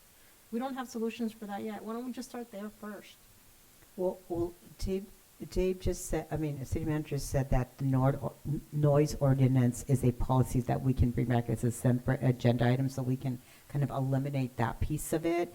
The piece of the idea of a business commission, like, would that be a way to respond to the business, the community and business needs more effectively, maybe quicker, et cetera? So before we like move forward to actually do that, then we need to have more information about that as a way to respond. So that would be the idea. And although you're right, it will cost some money, it's not possible to support our local businesses and respond to our cries from the community to be more business friendly, to promote more businesses, if we don't take the time to explore how do we do that. And so that's what we're trying to do. So yeah, it will cost some money, and I think your question is valid. How much? So let's know that. And then, but there will have to be some investment to be able to accomplish promoting businesses in our city. Did you have your hands up, Councilmember Resendez? Yeah, but I was just going to say that I agree with her, that I'm okay with everything you said, and then adding on the cost. Maybe also looking at the cost savings if we combine commissions too. And just keep in mind, all that work that we're asking for them to do for the cost is going to cost us as well, right? Like, so I'm okay with all of the requests. Okay. Perhaps we can look at it and try it before we bring it forward in a way that we feel it would be neutral. Okay.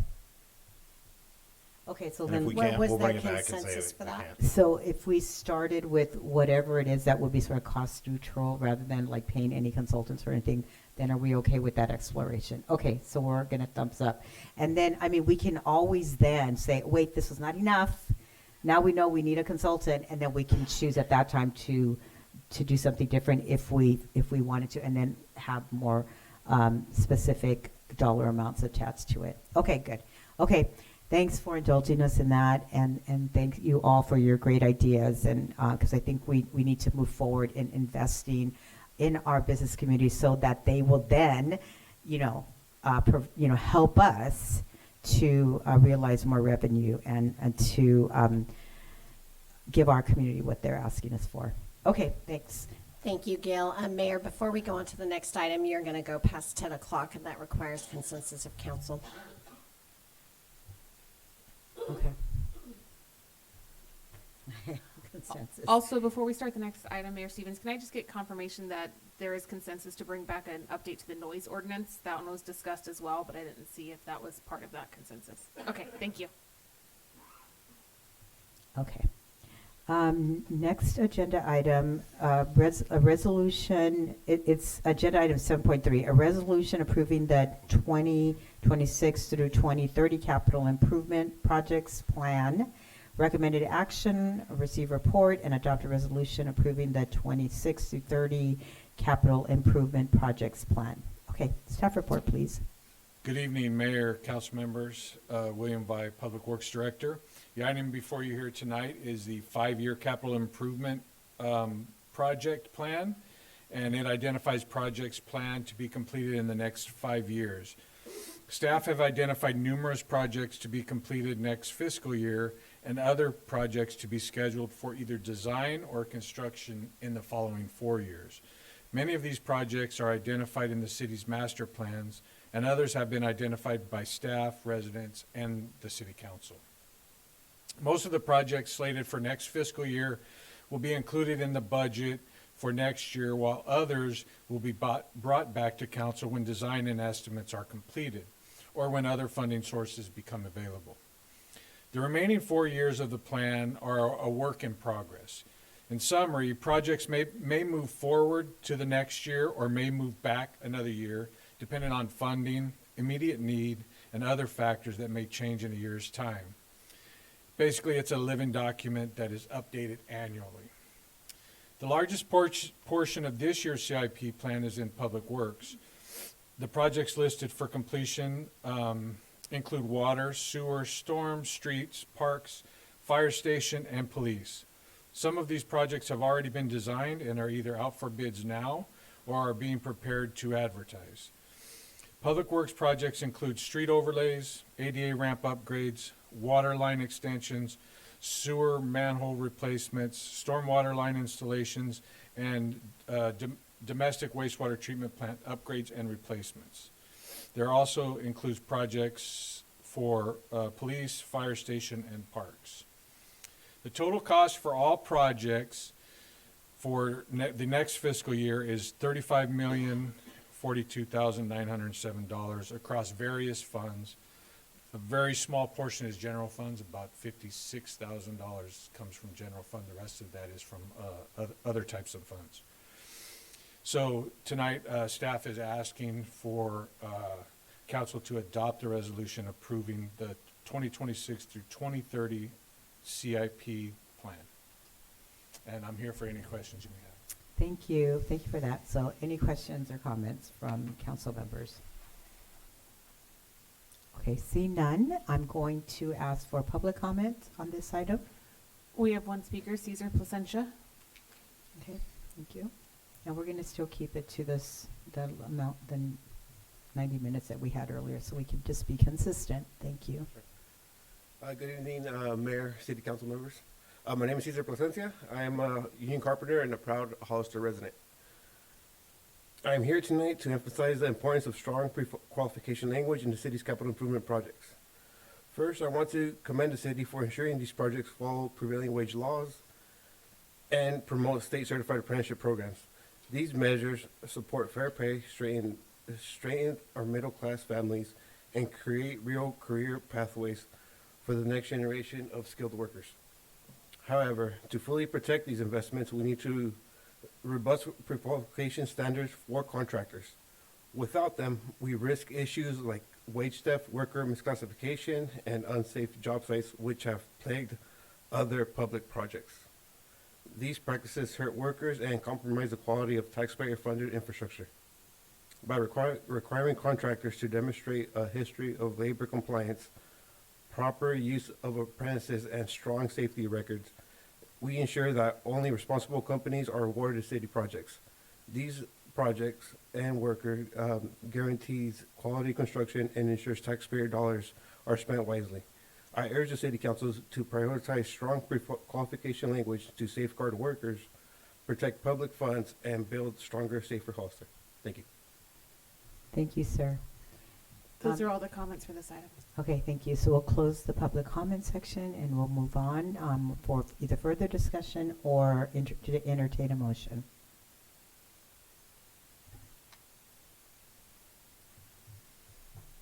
Mayor Stevens, I'll move to adopt the resolution.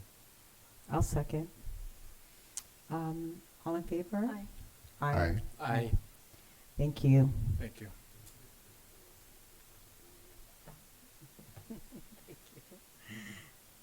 Yeah. Okay, so we're moving on to the next item, 7.4, domestic wastewater treatment plant operations option. May we have a staff report? Yes, William Vai again, Public Works Director.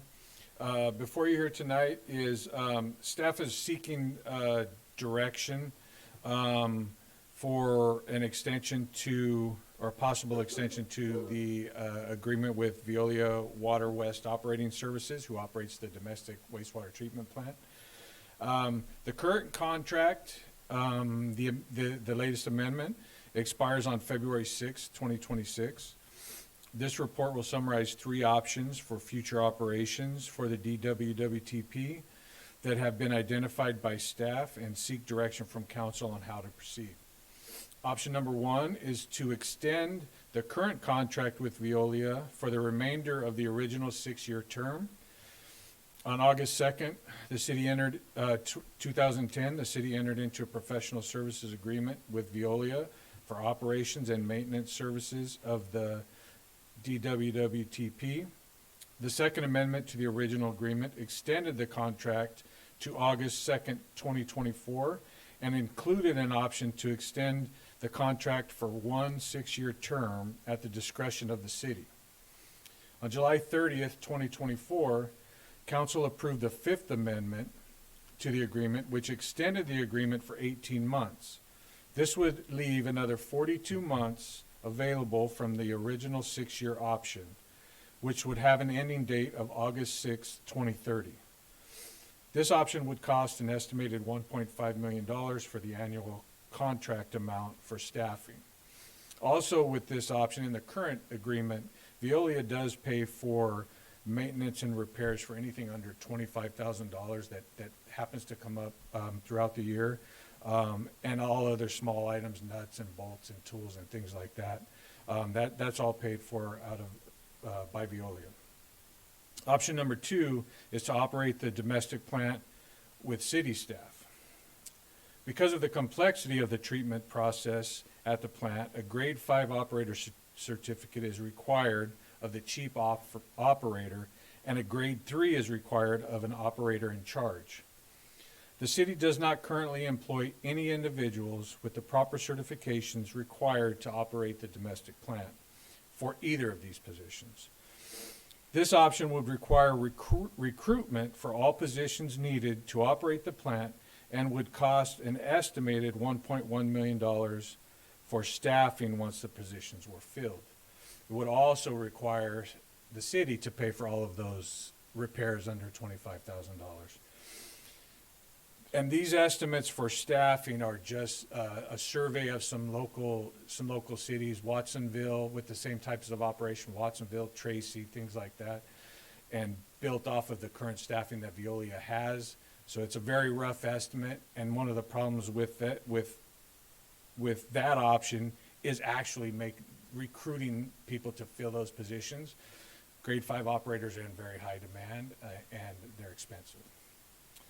Option number 3 is issue a request for proposals. Staff would issue an RFP to gather proposals from qualified entities to enter into a new contract to operate the plant. This option would require the time necessary to issue the RFP, review the proposals, negotiate the contract, award the contract, and possibly transition to a new operator. The cost for this option is uncertain and depends upon any proposals that may be received. At this time, staff recommends option number 1. This option will provide the time necessary to make any needed repairs and or upgrades, solids handling, vacuum truck, dump station, etc., to the plant prior to making any decision about staffing the plant with city staff or issuing an RFP to look for a potential new contractor. An extension to their current contract would also allow the time necessary to recruit the necessary personnel to operate the plant internally should council decide to do so. A hybrid of these first 2 options could also be considered, wherein an extension would be granted and the city could recruit operators in training to train with Veolia personnel in preparation for internal operations at the end of the 6-year extension. If council's direction is to proceed with option 1, staff will bring back to council an amendment for approval. And I'm here for any questions you may have. And Furman Garcia with Veolia, he's the grade 5 operator that operates our plant, is also here if you have any questions for him. Thank you for that staff report. Okay, questions or comments from council members? Councilmember Morales, please. So this has got done one RFP in 2010, right? Correct. And then we've done extensions since. So I remember when I first got on council, we talked about transitioning and bringing these specialized skill sets in-house. And so in 2024, you said we did an agreement, but at the time it was a very similar report that you needed the time to build the expertise, to get the licenses, to look up potentially other options. And now we're here again with this, it's almost like a copy paste. So I guess my questions are, between then and now, what efforts has your office done in order to recruit, certify, train, or look at potential other options for the city? Either way, from 2010 to 2025, that's a very long time for one vendor to have a contract. Normally it's a 5-year terms with potential extensions. But with government, there has to be an opportunity for people or companies to bid for these services. So we are removing that option. And yes, I would love to hear your efforts on what has your office done to bring those specialized skill sets and certifications in-house, so we're not relying, or if we are relying, to at least see what's out there in the universe. So with the extension that was granted in July of 2024, that was to issue an RFP. That RFP has not been issued yet. I've worked on it, but I haven't completed that to be ready to publish. That was the direction, excuse me, that we received at that time, and that was the reason for the 18-month extension and not the 6-year extension, not to recruit for in-house. It was to issue the RFP. William, if I may hop in as well. We had mentioned at that meeting too that if we were to go to the route of an RFP, we would want to bring in a specialized consultant to help with the drafting of that as well. The original contract that was signed did have the 6-year term. To William's credit, and he's being very humble, what he's worked on that was, concurrently with this is you just saw the 5-year CIP in front of you. That was behind and wasn't done, so we got that done last year and worked to keep that moving this year, as well as the road project that you've seen going on, as well as the implementation of the PLA that we spoke about earlier. That was also implemented during this same time concurrently, as well as some transitions working with the engineering department and getting projects going. You approved an item earlier today for the water feature at the whale park, so getting that all in. The bid system has been rolled out since then to do the online bidding for these projects as well. So all of the public works projects that have come before you, including the sewer changes that were requested, the challenges with the wastewater smell at the cannery last year, as well as a myriad of other items I'm not thinking of right now, So he my had question- worked on as well. My question, William, isn't to say we don't appreciate what you and your office does. My question is, in those 18 months, not once has a report been provided to city council saying, by the way, because you told me to do all these other things, I'm not able to get X, Y, and Z done. And in those 18 months, I have not, and I could completely miss something, but I haven't, in those 18 months, haven't seen a status report on things that were like, hey, by the way, our 18 months is gonna be up, and by the way, we didn't get it done, so we're gonna need something different, instead of it having, It's been, until now, it's been 6 months. 6 months. Yeah. Okay. Yeah, it's been 6 months. What we're bringing forward is that, you know, we would be incurring a cost. So we're kind of at that crossroads of, if we're gonna do it, we're gonna do it. This is the check-in. So yeah, that 18 months has not elapsed. Okay. Then It's- I take it all back. That Thank you last for giving us the time status update. last time it was we were up against Yes, the that's what I remember. expiration. Right, and This we didn't have a time choice. there's about a year left, which is what the time it's going to take. That's why we're bringing it forward. If that's the direction the council still wants to go, that's the direction we're going to go. But if you remember back at that time, my preference was to extend for 6 years. We have a really good working relationship with Veolia. Generally, these types of contracts and like garbage hauling contracts, the very complicated contracts are generally a 10-year with either a 5-year or a 10-year option. They're generally a longer contract because they're so complicated, and than a regular 5-year contract. Like our engineering on-call is a 5-year contract, but these are generally a lot longer contracts. But No, that's so- the purpose, is exactly what you're asking for. Like Dave said, this is the update. No, and I apologize, I misread it. So thank you for the update, because historically, not recently, but in the past, we were with a lot of things. It was either do it right now, you don't have a choice, it's this or doomsday. And then we didn't have a choice. It was like, you have to approve it, otherwise we don't have an option. So thank you for allowing us the options. Thank you. Councilmember Resendez? Thank you, Mayor Stevens. He actually answered my question after. And then I was just wondering if we went to public comment yet. I can't remember. Okay. Haven't got gotten comments, there but yet. I'll reserve them to after public comment. Thank you. Okay. And so just to like kind of put a bow on this conversation, when would be the anticipated date that we would put it out for RFP? Probably within the next 6 months to be able to, maybe 6 to 8 months to be able to issue the RFP, get the proposals back, rate them, negotiate a contract so that we would be, I think the current amendment allows for another 6-month extension to the 18 months just in case it got pushed out. But so within the next 6 to 8 months, the RFP would need to be issued to allow time to negotiate and have a contract in place before the current amendment expires. Yeah, you'd always want to bake in a transition period. It's not, you know, the next group couldn't just come in, flip the Right. switch and keep going. So For sure. we built that amount of time in, and Veolia was kind Not- enough to work with us on that time Not to frame last time. mention the RFP process in its totality, right? Yeah, 'Cause we would you use still have one to of our go through vendors. this. Yeah, okay. It's very complex. Right, okay. Okay, so, no, not seeing any other questions. Councilmember Pache, did you have a question? No. If you want to wait until after public comment, I'm going to go to public comment. Okay. Okay, so let's go ahead and do public comment. We don't have any public comments for this. Okay, that's what I suspected, so thank you for that. City Clerk, Councilmember Pache, if you had a thought or a question, please.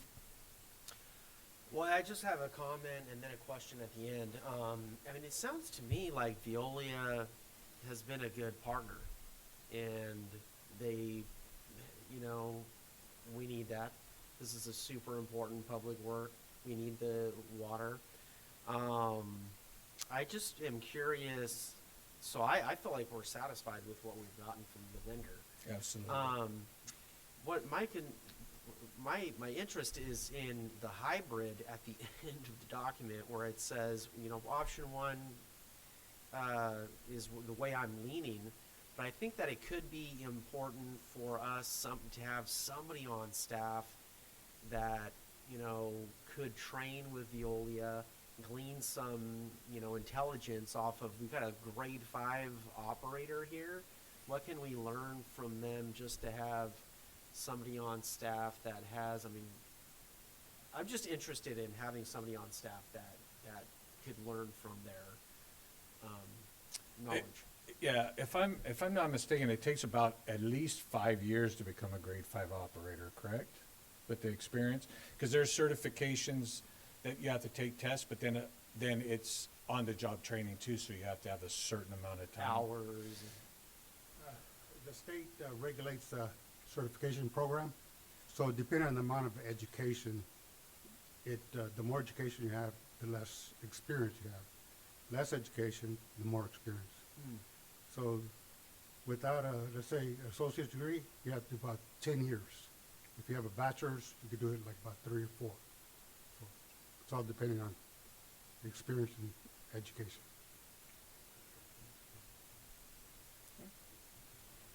Okay, and do you have a question, Councilmember Resendez, or do you want to make a motion? Okay, go ahead. Thank you. Yeah, I'm a 1,100% behind option one, and I just want to tell you why, because I agree with the Vice Mayor that they've been a great partner to us.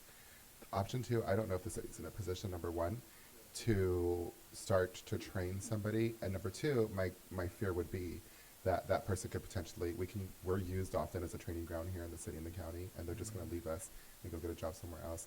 And number three, no way, Jose, I do not want to open up for RFP.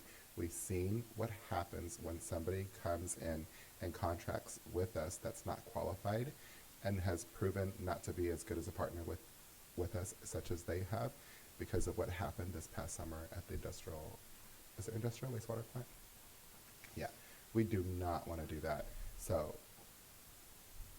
yeah, and then my one question was, what happened last time it came in front of us, like Councilmember Morales had brought up, but you guys answered that so clearly. So thanks for refreshing my memory. It's hard to remember these things sometimes, and we need you guys to just remind us of all that. And Viola did work with us then too, if I'm not mistaken. They worked with us to give us an extension when they didn't have to. So again, great partners, good job. If it ain't broke, I am so happy, and I'm ready to move forward with option number one. And in this item's just for direction of the mayor. So no, No motions needed, no just motions needed. direction. Okay, so I'm leaning towards that as well. So I think I want to go with option one. So why don't we start there? Option one, is everybody okay with option one? So just to be clear, we're gonna do a 6-year extension?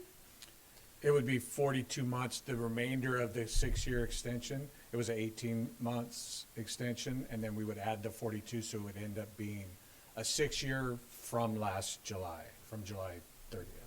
Yeah, so let me phrase it a little different, William. Okay. So when we brought it before you, the time before that we were referencing, that would have been the final 6-year option of their contract as originally drafted.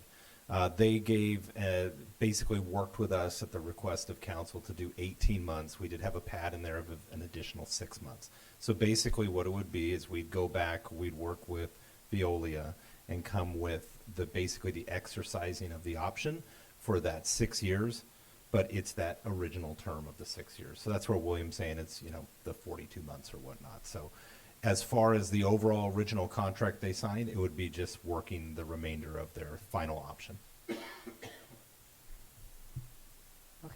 Okay, so I'm going to go back. Thumbs up on option one. Okay, so we have 4 thumbs up. Okay, good, great, thank you, Okay, William, thank you. Thank you, sir. Okay, so we're done with the main part of the agenda, so we're going to go into council informational reports. So, make sure I'm in the right order here. Yeah. Committee assignments, so any reports from the members around activities through various committees and ad hocs. Councilmember Resendez?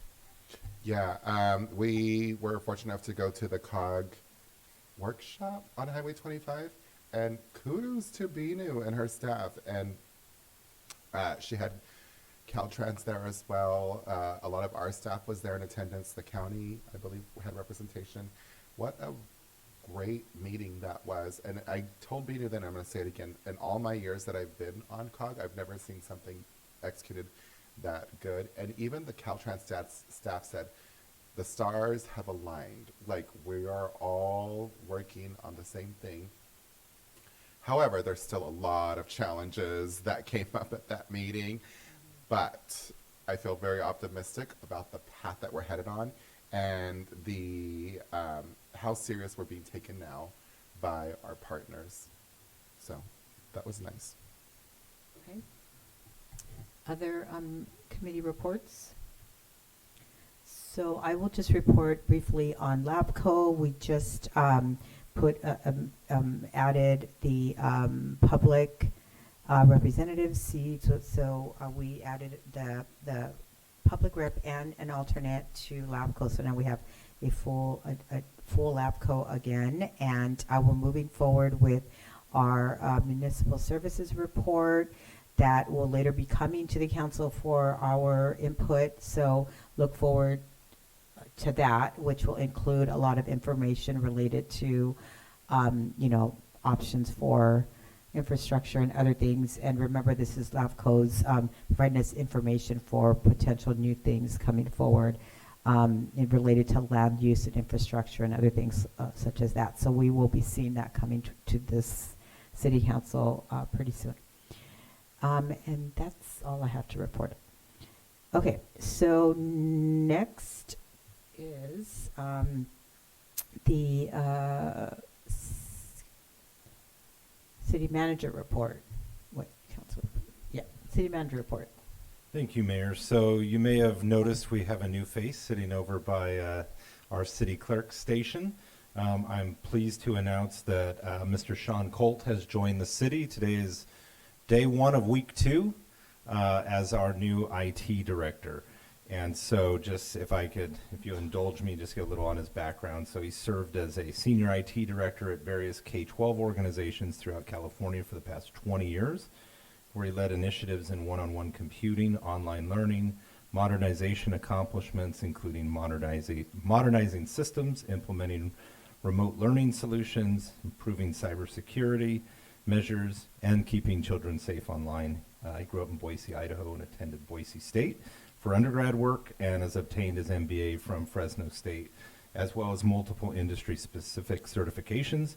And in his free time, enjoys spending time with family, friends, enduro racing, snowmobiling, and mountain biking. So Hollister Hills is just right up the street, Sean. And I'd like to just give Sean the opportunity to introduce himself to the council and say a word or two. You're right here, sir. Yes, please. So everybody can hear you. Thank you. Well, thank you very much. I guess I picked a good night to start out, so trial by fire, but it's just exciting to see everything going on, kind of transitioning from public K-12 work to city government. My uncle used to be the treasurer of Marin, and talked to him a little bit about that. Kind of hit the ground running and have some ideas to share with the team. But just looking forward to it. It's nice. Tahoe definitely has its pluses with skiing and whatnot, but I've kind of learned after 11 years it's nice to get ready and go visit the snow rather than live in the snow. So I'm enjoying the weather and looking forward to working with all of you and appreciate the opportunity. Great. All right, Well, thank you, Sean. welcome to the city.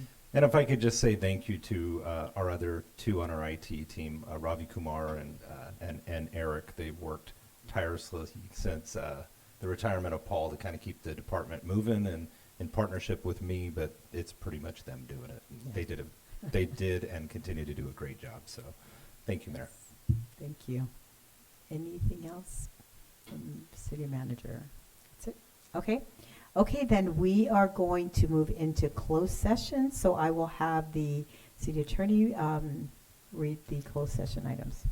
Thank you. Item 9.1, conference with labor excuse me, conference with labor negotiators pursuant to Government Code Section 54957.6, agency designated representative, city manager David Maroney, and administrative services director Casey Astorga, employee organizations, Service Employees International Union, SEIU, Local 521, Hollister Firefighters Union, HFFU, Local 3395, Hollister Peace Officer Association, HPOA, and unrepresented employees. 9.2, conference with real property negotiators pursuant to Government Code Section 54956.8, property 351 Astro Drive, Hollister, California 95023, agency negotiator David Maroney, city manager, negotiating party Steve Perricone, under negotiation terms. 9.3, conference with legal counsel, existing litigation pursuant to Government Code Section 54956.9D1, name of case Siwak v. City of Hollister et al., San Benito County Superior Court, case number CU 2400332. 9.4, conference with legal counsel, anticipated litigation pursuant to Government Code Section 54956.9, significant exposure to litigation pursuant to paragraph 2 or 3 of subdivision D of Section 54956.9 of the Government Code, one case. Okay, thank you for that. Okay, so we're gonna go into closed session, so. Were there any public comments on closed session? Oh, was there any, sorry, thanks for that reminder. Any welcome. public comments? There are no public comments for this. Okay, thank you. So we will then move into closed session.